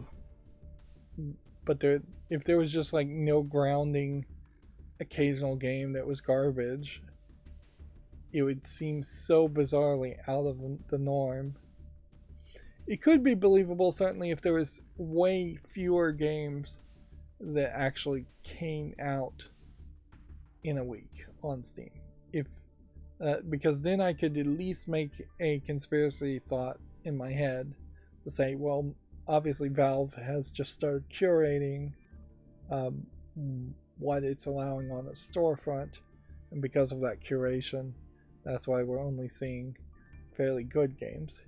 This 9 Noir Lives point and click looks like it might be something of interest. Of course, the problem with point and clicks also is that half of them inherently do suck, because you have to have the writing pretty good, and you have to be pretty great at making puzzles, and if you drop the ball even on one of those, you've got a big problem. Kaichu is a kaiju dating game of some sorts. Which, sure, that's a crazy enough idea to deserve a follow. Chrono Survival, not so much. Ivan Poe, doesn't look like anything. Zoo Chess, doesn't look like anything. Suppose I should also say I have really no idea. This might be another ZX Spectrum game, yeah, from 1985. Doesn't really look relevant. Yeah, I have no idea what really triggers people getting notified and ending up on the chat either. Like, you would think that my last stream, which just had a ton of people chatting, or at least one person chatting quite a lot, would lead towards this stream getting sent in front of more people's eyes, and that would get more people on the chat. But that's theoretically how it's supposed to work, but haven't had a single person say anything, and that does seem like that oddly is the case very often. Adventure Academia, the Fractured Content. Is this a positional placement strategy game so much as it is or is it a gacha game? English language not supported, Chinese and Japanese and Korean, but no in-app purchases either. It's funny that it's all in English and then English language is not supported. You got entire trailers here and screenshots that look like they are all in English. Yeah. Fully fledged strategy RPG game. Well, what can you say though? I guess if a game is saying it doesn't support English, then you should probably just believe them. Overall, this isn't a huge loss. It's a small loss because it does look kind of nice. That definitely was a concern, certainly as far as Asian games on Steam, or Asian games coming to the West in general, is that we would start to see fewer and fewer of them actually getting published and released in the West, or for a myriad of reasons.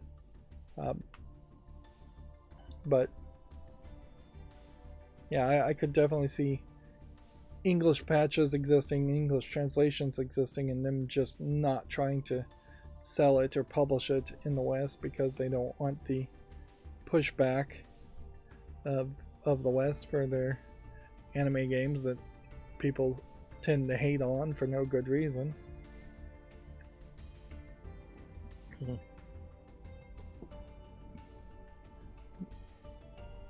When we go back to the Gamatsu articles, this week's Japanese game releases include Splatoon 3 and Adventure Academia: The Fractured Content.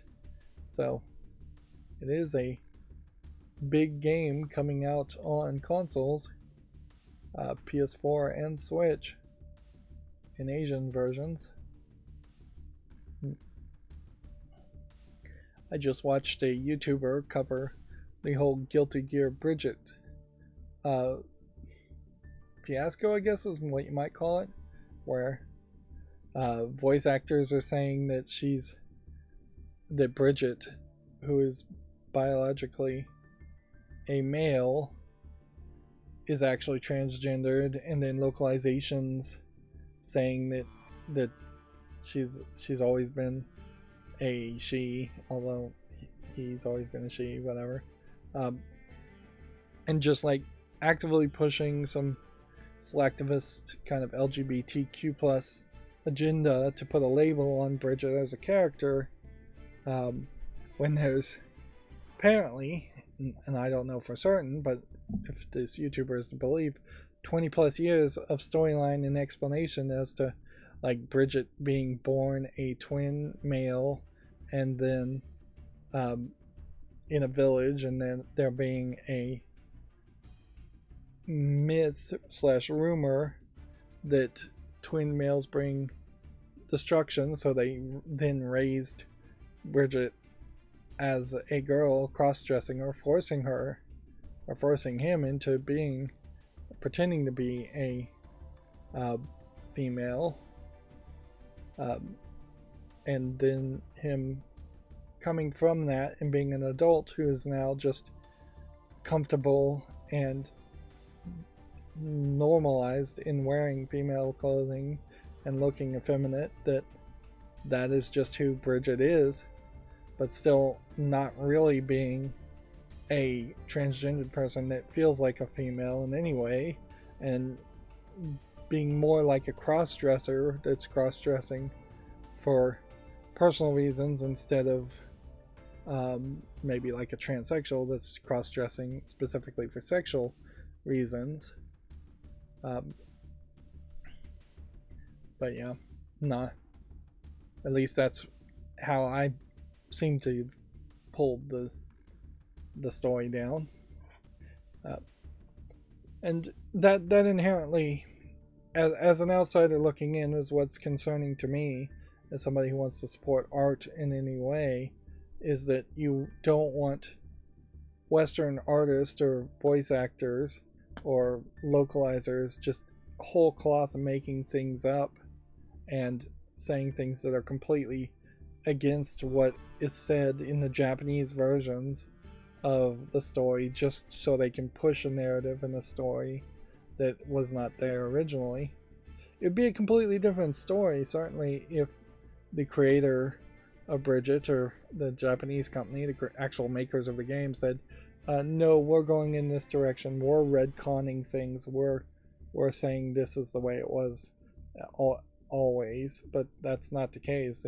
It's like hired help. In the same way that if you hired someone to paint your house and you said, I want my house painted white, and then you come back and it's painted blue, that's a problem. Certainly, that's a problem in any job whatsoever. And there is no argument that hired help can make to say, well, I thought you'd like blue better, or blue is better, or it's always been blue, whatever nonsense. Straight up gaslighting at a certain point that is happening with some of the localization people when they say it was always the case.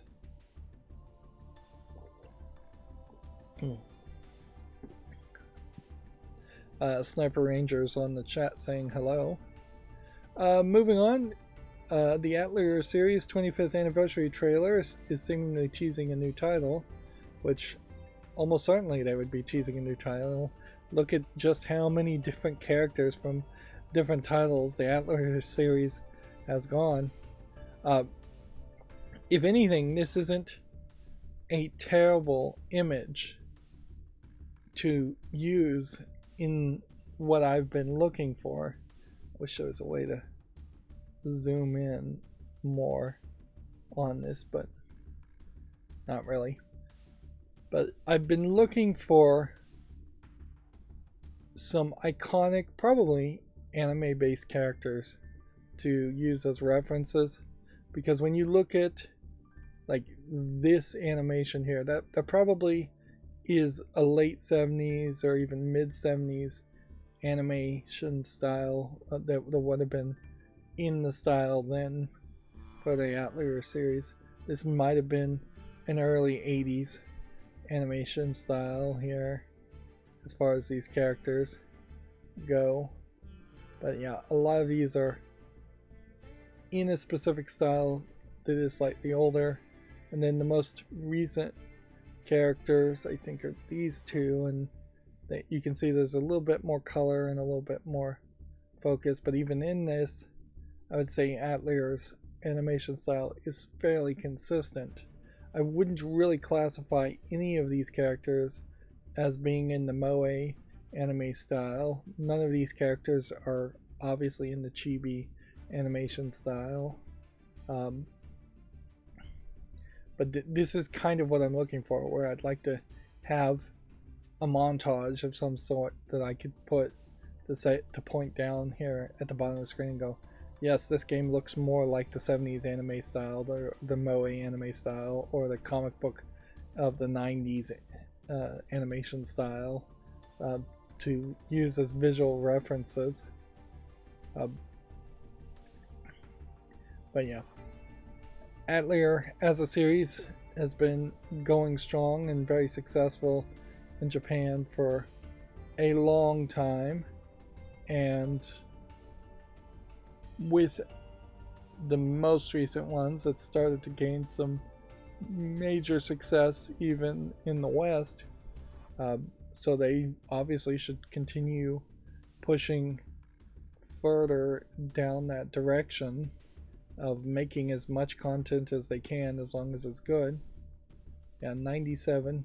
So yeah, I was saying that was more of a 70s animation style, so I need the references clearly for my own knowledge, because these games are actually much younger than I would have placed them. And the Atelier series has always had kind of a spin-off nature to it, in which they're making 2-3 games in specific series. These characters may have been more kind of in the Moe art style of early 2000s.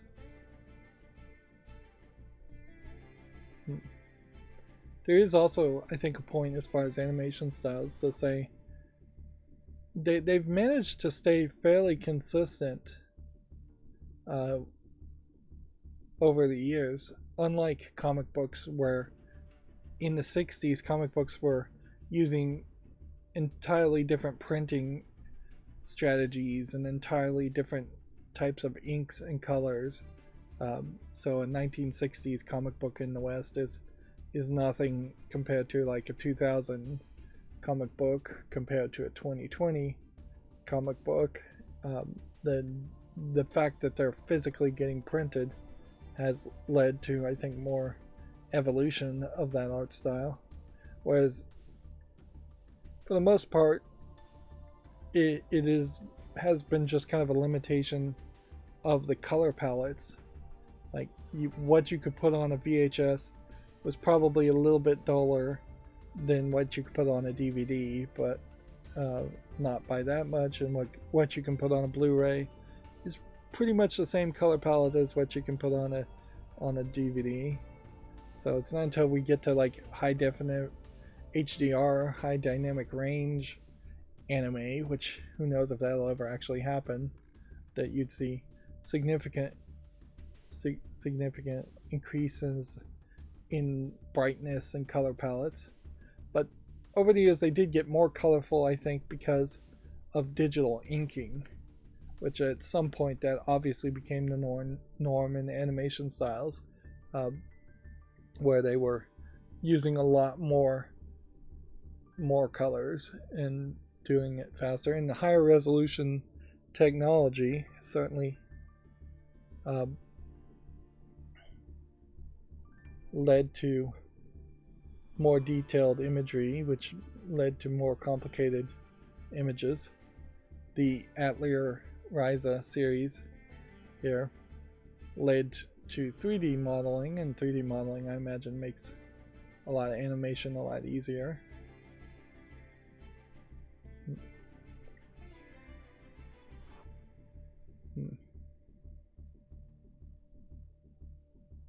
Notably though, as I'm watching this whole trailer, you still have not a lot of fandom around the Atelier series compared to something like Final Fantasy. And that may just be because of momentum behind Final Fantasy. And this last 5 seconds may just be the tease at a new Atelier series. And there is still an argument to playing something like a Dragon Quest game and before playing the Atelier series, because Dragon Quest is still significantly more popular. Alright, moving on. Yeah, Dragon Quest Treasures details monsters, recruitment, fortes, and more. That was an ironic coincidence. And I would argue that the Dragon Quest series of games, most recently, there's several of them coming out or out right now. A lot of them not so good. A lot of them look like mobile games. I think are mobile games. At one point I think they said they had somewhere between half a dozen and a dozen Dragon Quest games in development at the same time. This definitely feels like a mobile game. The fact that slimes are the mascots of Dragon Quest is probably a statement, certainly around getting there first, because a slime as a mascot is definitely not an interesting looking character. We already talked about the Masayasu Ito retiring. He was the Sony Interactive Entertainment, that's PlayStation, representative director and deputy president. Again, I have to say, he looks way too young to be retiring. A game called Summertime Rendering, Another Horizon, has been confirmed for PS4 and Switch. This looks like it's probably a visual novel. Literally just 2 pictures. I think he's maybe holding a gun down here. We could see what happens here. Yeah, he's holding a gun. She's in a school swimsuit.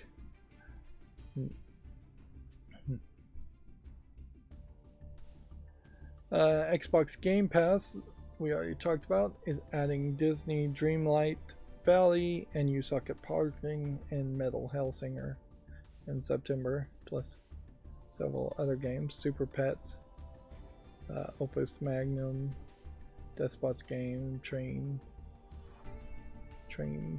New World. I don't know what that second part of that is. I would say Train Simulator, Train Sim World 3, and Escalation.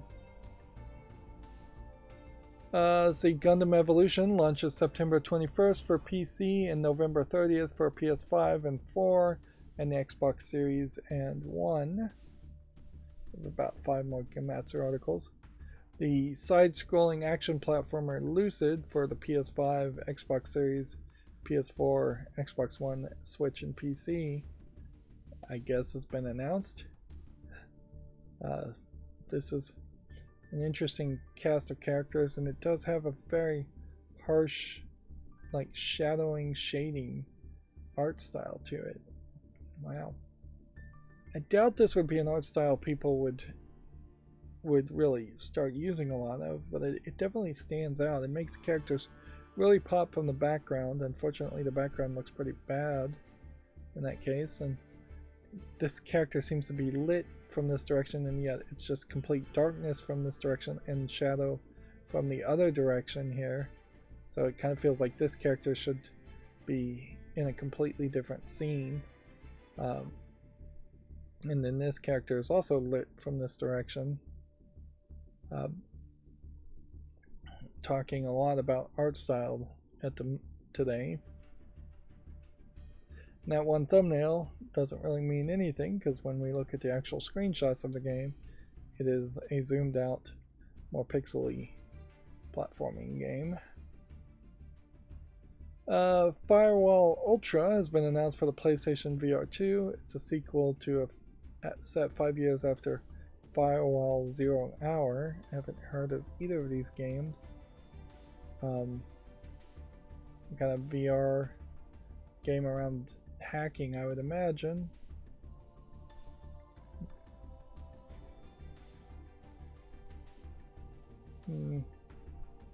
Well, seems like it's more hacking in the real world. We've never really seen a full success on that idea. Watch Dogs was probably the game that got closest to the idea of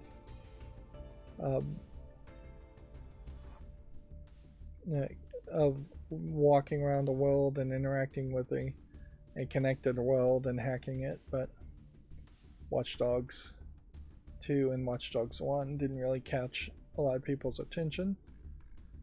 Let's see, we already talked about the Cyberpunk 2077 Phantom Liberty announcement and Edge Runners, the anime series update being detailed.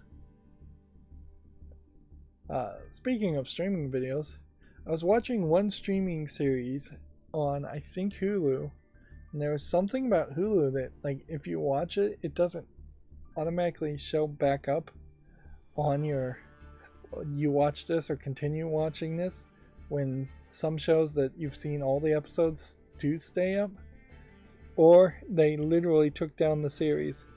It was this new animated thing where it's like this teenage girl is the Antichrist and she just found out her father was the devil, from one of the people involved with Rick and Morty. It seemed alright so far. I was enjoying it well enough, and then it just straight up disappeared. So much so that I'm not 100% sure it was on Hulu. So I ran around and looked at Netflix and looked at Prime Video just to see if it was on one of those services, but I don't see it there either. So I have to assume it's Hulu. I've definitely been wasting a lot of time watching Hulu. I started watching like Futurama. I'm like, can I really sit through and pay attention to Futurama? Probably not. Moving on, Gematsu articles. Asterigos Curse of the Stars launches October 11th. PC demo available now. This might be something, but might be nothing. Imagine this is probably an action hack and slash game. Could be more of a dungeon crawling aspect to it. Does kind of feel like you're dungeon crawling. This looks like something that I might very well enjoy, though, if it played well and kind of had a beginning, a middle, and an end to it. But if it was just a big open world and you just got random quests to go hunt random characters, that would probably be annoying and grindy. And that's something I'm actively always trying to avoid, is just grindy games that have no ending and have no meaning.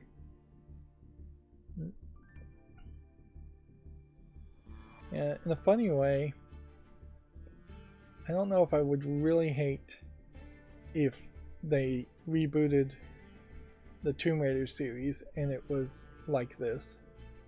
Because that's what's striking me about this trailer, is that if this was Lara Croft with a bow and arrow and she was going into different tombs, or maybe without a bow and arrow, Lara Croft with her double guns, yeah, get back to the tradition, and there was just a giant crocodile that he attacked you, and you had to double gun and dodge and attack it, and then you're climbing, and then you're tomb raiding, and then you're occasionally doing other fights and other deals and other quests.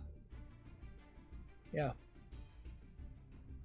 I think you could have more of an action cartoony experience with a Lara Croft that looks like the old Lara Croft. Bring back the hot pants, bring back the green shirt. Maybe don't make the boobs quite as big.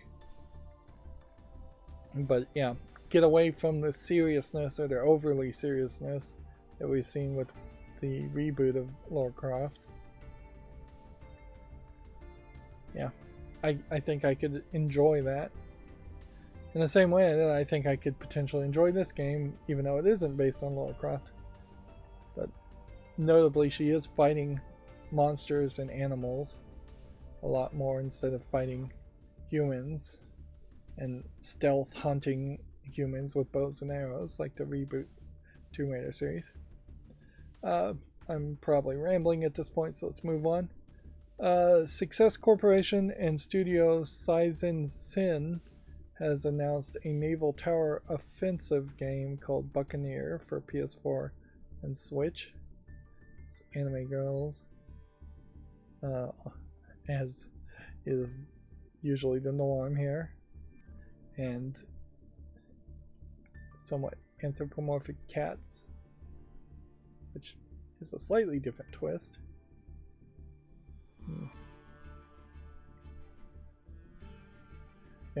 Only one screenshot of the actual game though, so that doesn't really inspire a lot of confidence. What's ironic here is that they are so incredibly late to the party of making a pirate game after many years of them of the Western companies being late to the party making pirate games. It seems fairly ridiculous. If there is going to be a on the ocean type pirate game, I would say a Japanese company has a slightly better chance of making something good there, just because of their closeness and their society closeness to being on the ocean, more than landlocked developers in the United States might have experiences being on the ocean. But yeah, I definitely don't see anything of major interest there. Let's see, and then Sonic Frontier's ending theme song has been announced, vandalized by One OK Rock, which I guess you can check out that Komatsu article if you're interested. I guess maybe this is the band here, One OK Rock, which arguably this is some pretty dressed down Japanese people or fairly dressed up rock and rollers. Take your pick there. Alright, let's go through the 6 or so videogamedeveloper.com articles. Apparently there's a report that TikTok owner ByteDance is downsizing the game business in China. Layoffs have reportedly been made in 2 of the company's China-based studios. I wouldn't be surprised if that's the case. It would make all the sense in the world, since the Japanese government is just not approving video games at all, and I wouldn't be surprised if they crack down even more on video games after the pandemic is all said and done, just to try and force kids to get jobs and work in factories.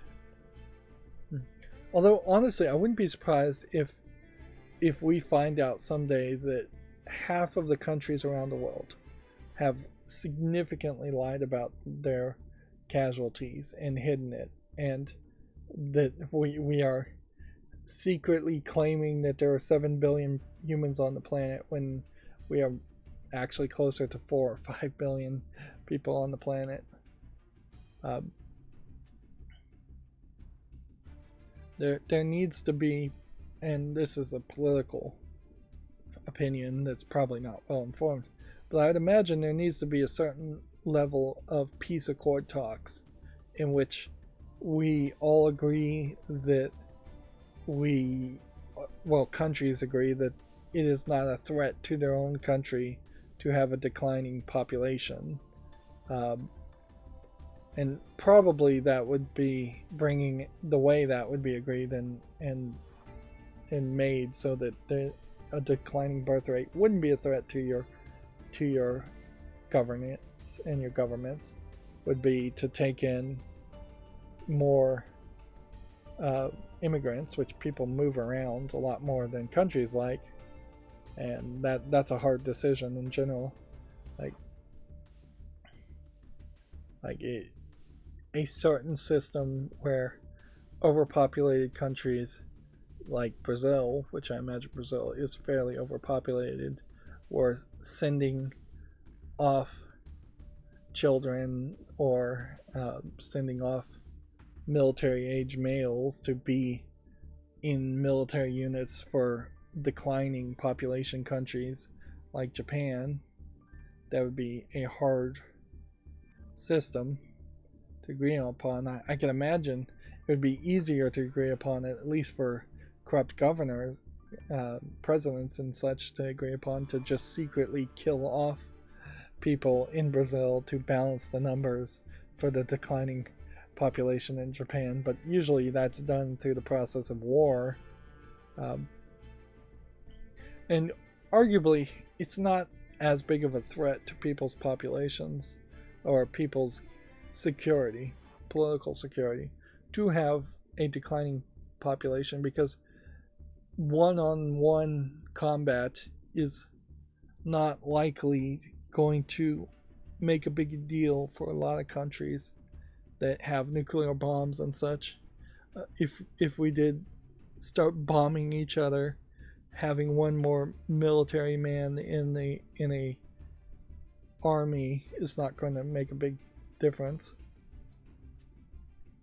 But yeah, economically, it certainly hurts people that have a declining population, and in many other ways it hurts people to have a declining population. But there are probably some benefits people are overlooking also to that. I don't know why I'm rambling about this, though. I definitely have not been on topic today or particularly interested in the news.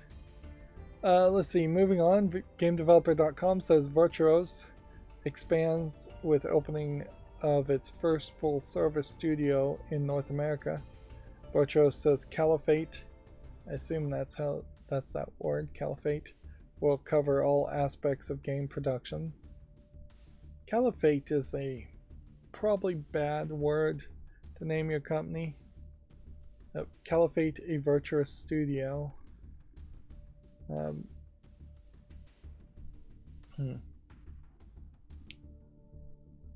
But yeah, I'll leave the story at that. We already talked about this. Tencent purchased $300 million stake in Ubisoft's parent company, which is being more reported here as just it's just sold as being in Ubisoft directly. Ubisoft says the double stake from Tencent allows the studio to keep its independence and stabilize the future as a game developer. Unless this is Tencent putting $300 million into Ubisoft directly and not the parent company.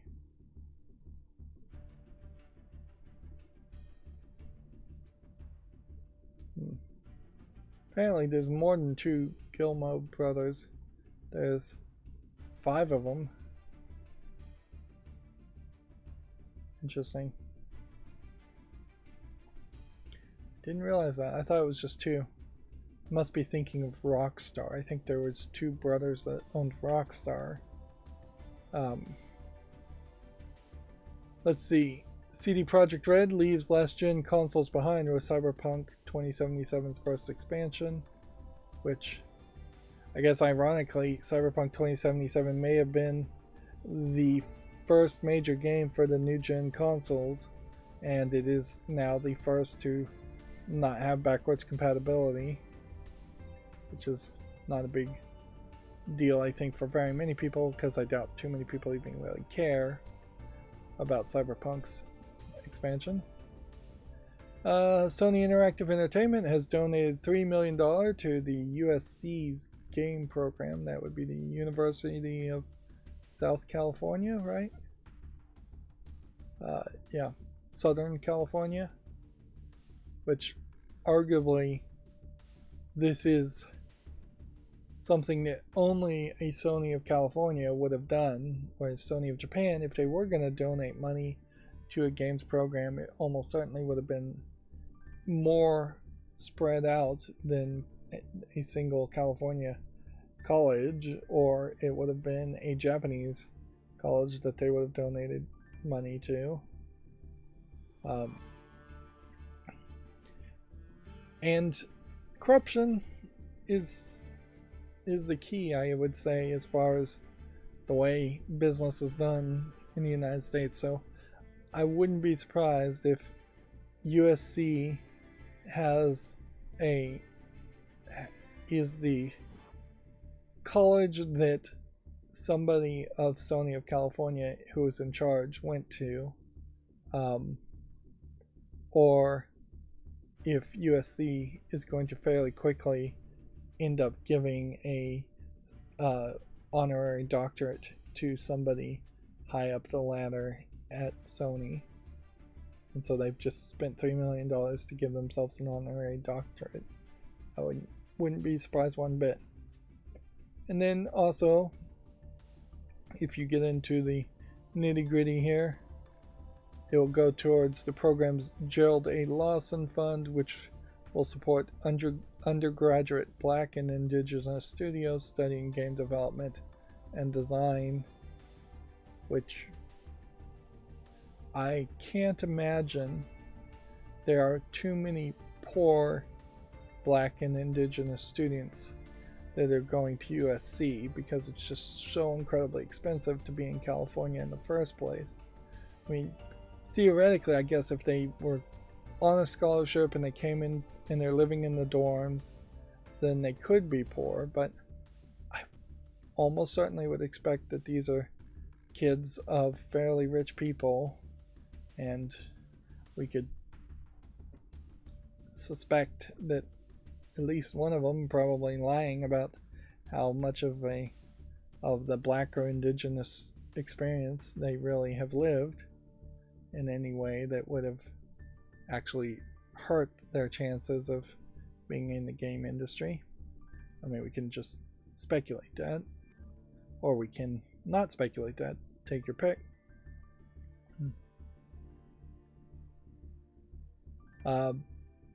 It would be interesting, certainly, if I was to try and do the research, which I'd never bothered to do, but it would be interesting to see what the graduating colleges are for people who work in the industry or have gone throughout the industry.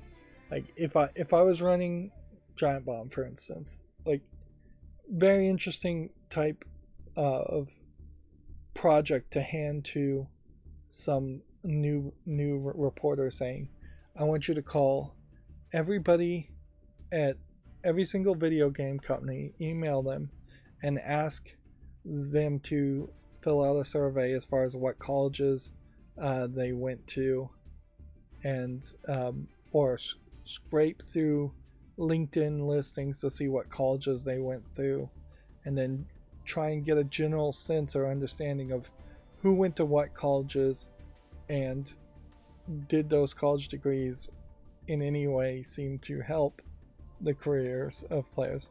Because I think you'd be shocked to find that a significant number of people who really succeeded in the video game industry probably didn't go to that big of a college, or they have a degree that has nothing to do with video game programming at all, or video game making at all. And particularly some of the independent people. I wouldn't be surprised if a significant percentage of independent game developers really didn't do anything in college or get anywhere with college.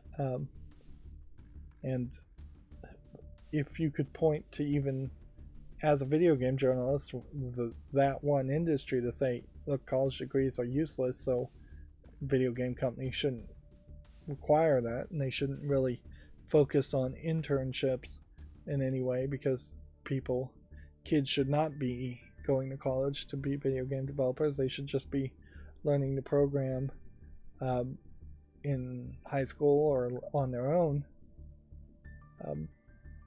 Because honestly, I think specifically for video game development, most of the college programs are pretty bad. I don't think they have a real connection to what you'd actually do working for a video game company, and often I think they're teaching old technologies and old ways of doing things, and at best you're just learning how to program programs in general and not actual game development. Moving on, GameDeveloper.com says Power Wash Simulator has topped 3 million players after leaving early access, which I didn't know Power Wash Simulator had a function where you could power wash cars, and I don't know if you really should be power washing cars. There's definitely a danger of getting the wrong message here. I feel like you'd peel the paint off of any car if you power washed it. The former Adobe vice president, Stefano Carrazza, is now the head of Roblox Studio. Carrazza aims to help Roblox build anything they dream up. Which, okay. That's a small story that I can just move through quickly. And then the UK studio Chucklefish is going to boost the wages to help offset the cost of living crisis.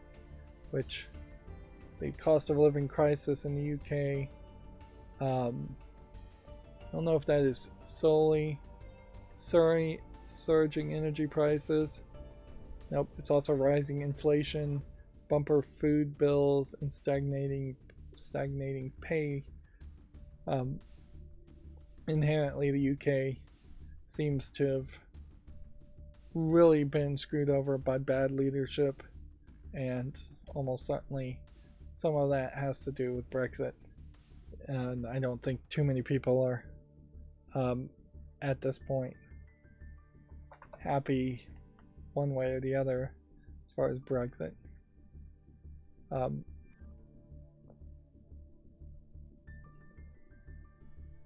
Let's see, this game Totally Baseball is rated very positively, but I don't think I want to say yes to this as we're going through the fall list, because it's missing just a certain level of visual polish to it. And I know that there's a couple of better baseball games. I guess the thing here is I was leaving it on the fall list because it's a VR game and it requires VR, so for that same reason I'll leave it on the fall list. What I think I can fairly commit to, though, is that we're at T right now. We kind of didn't start at A, but let's just assume we did. So if I get all the way through Z and then all the way through the fall list a second time, at that point I think I have to make a decision, and this is probably something that I will accomplish in 2 years or so. But at the very minimal amount of time, by the time I'm all the way through the list and back at Z, once I start at A for the third or second time, I'm going to start getting rid of VR games. I think I'm confident enough at that point to say I'm not going to get a VR game. This Rome Total War, Rome Remastered, I'll put on the wish list, although in all fairness, as a real-time strategy game, it is probably at the very bottom of the real-time strategy games I'd actually consider playing. We have a game called Toru. It's platforming / throwing things game. 94% positive and 34. It's right on the edge, but it meets the requirements. So I'll put that on the wish list. Torqued Up Legends from October 2021. That can go away. because it's not got enough reviews. Torim is a roguelike. I think I may make an executive decision and say no to this. Some of these top-down hack and slash roguelike games, yeah.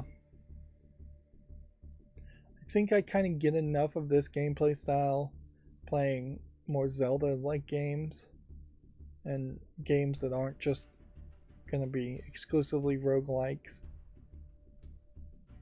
So, yeah, I'm going to say no to this one, just on personal preference. Tori 3D. I probably burnt through games fairly quickly today without a lot of mental exhaustion because I feel like I can be a little bit more crueler looking at these follow list games. This Tori 3D as a game also overwhelmingly positive, but I'm gonna say no to it because it doesn't look pretty enough, and I am a shallow person. So if I'm going to get rid of Tori 3D, then I probably am going to get rid of Tori 2. Also, Toran, sci-fi puzzle adventure game. Does it require VR? Yes, it does.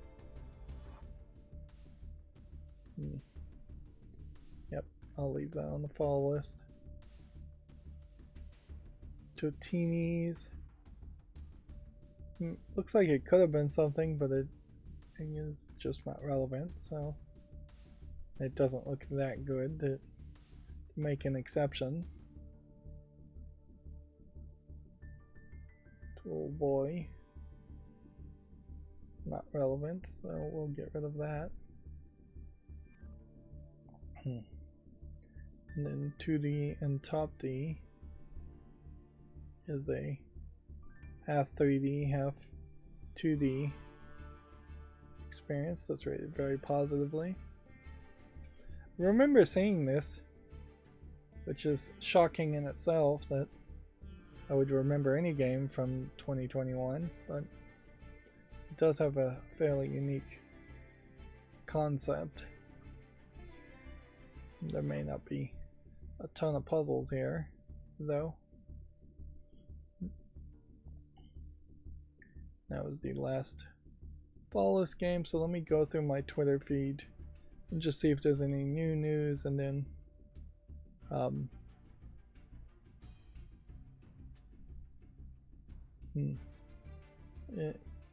as far as anything new to report. Apparently Jim Ryan, who is the Sony of California president, has told GameIndustry.biz that Microsoft's Call of Duty offer was inadequate on many levels.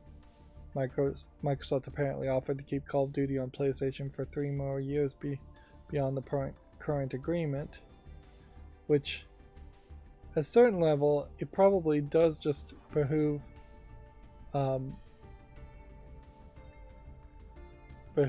Sony to negotiate mostly in bad faith and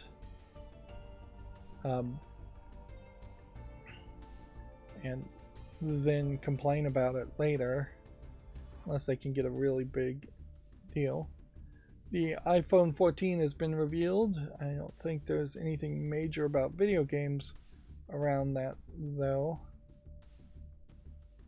The ESA hasn't tweeted anything in a while, so them retweeting women in government, and the ESA are excited to partner for a strong economics virtual policy roundtable event security registration today to learn more about the use of video games in education. Which, yeah. ESA has been fairly quiet in the past 3 or 4 weeks, as far as I've seen.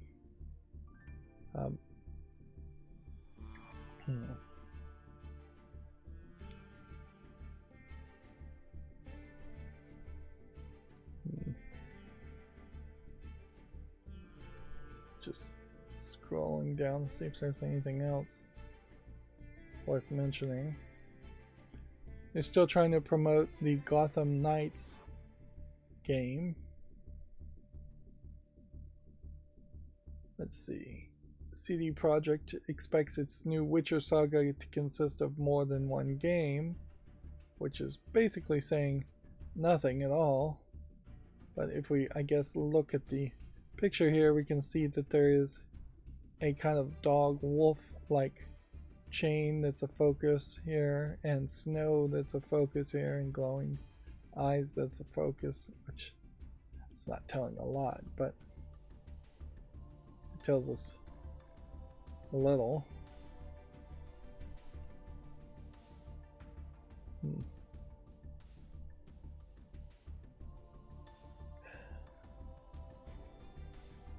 I am somewhat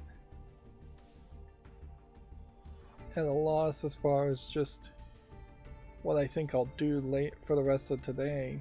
Like, on one hand, I feel like I am probably just going to go to sleep. On the other hand, I'm going to feel like I'm going to get back into a cycle of just wasting a ton of time trying to program my Raspberry Pi guest Wi-Fi setup. Apparently Gungrave Gore is coming to the Xbox Game Pass on day one, which, yeah, in the same way as the Disney game, that feels like if your game is coming out day one on Xbox Game Pass, it's probably not a AAA game that would have been a system seller. Although at this point, I don't know if Microsoft even cares to have system sellers, because I don't know if they have systems to sell or even care. Sony needs system sellers like crazy, but they're not likely to get it. Or really, I guess that would be the one thing that would really benefit Sony, is if they could sneak out some announcements of we've got 2 or 3 surprise system sellers ready to go and coming out before Christmas. Lego, which I haven't done a lot about around Lego, put out a clip of, let's see, well, I'll just show it, of Lego wedding things. So there's Lego flowers here in the bouquet.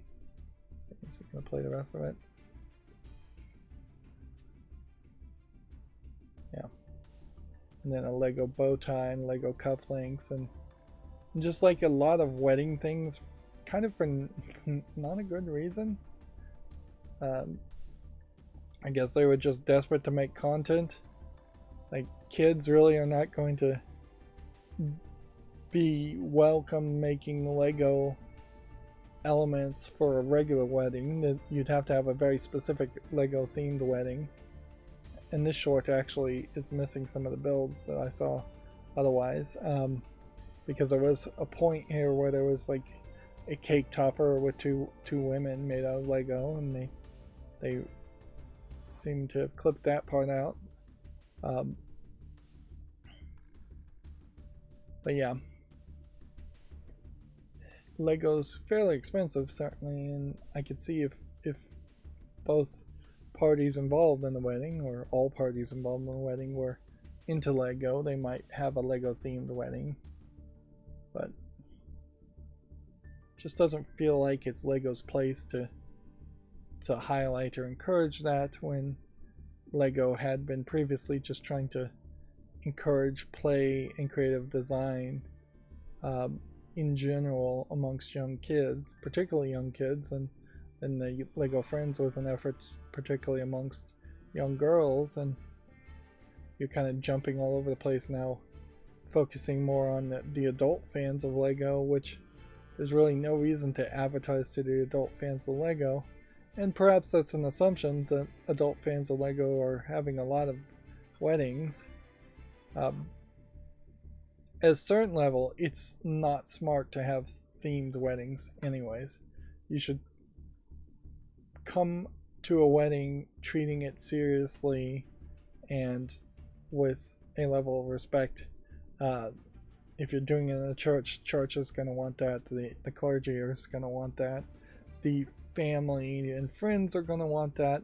It may be boring and such, and you can have a little bit of fun here and there, but for the most part, it should be a respectful, somber series to be the public announcement of you having a respectful, somber relationship and actually being committed to it. Like, if you're having a laugh and just making a joke of the ceremony, is going to feel like you're probably making a joke of the entire marriage. So, or at least some people will take it that way, even if you don't mean it that way.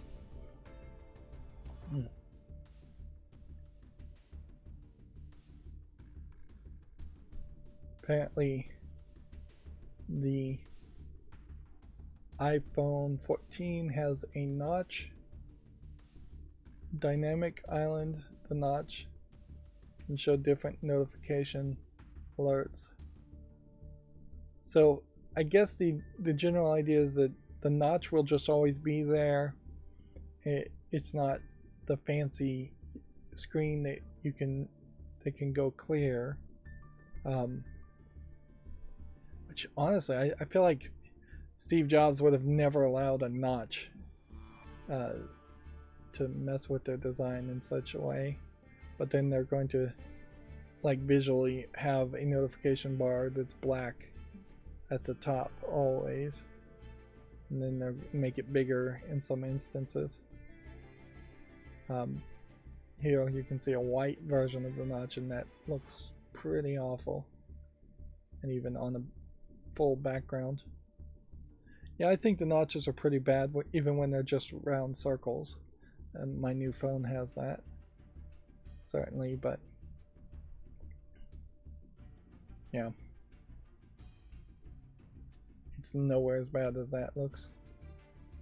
But it's really pointless also for me to look at anything about the iPhone, because unless they came out and shocked me and said that there was major support for gaming in it, it has nothing to do with gaming.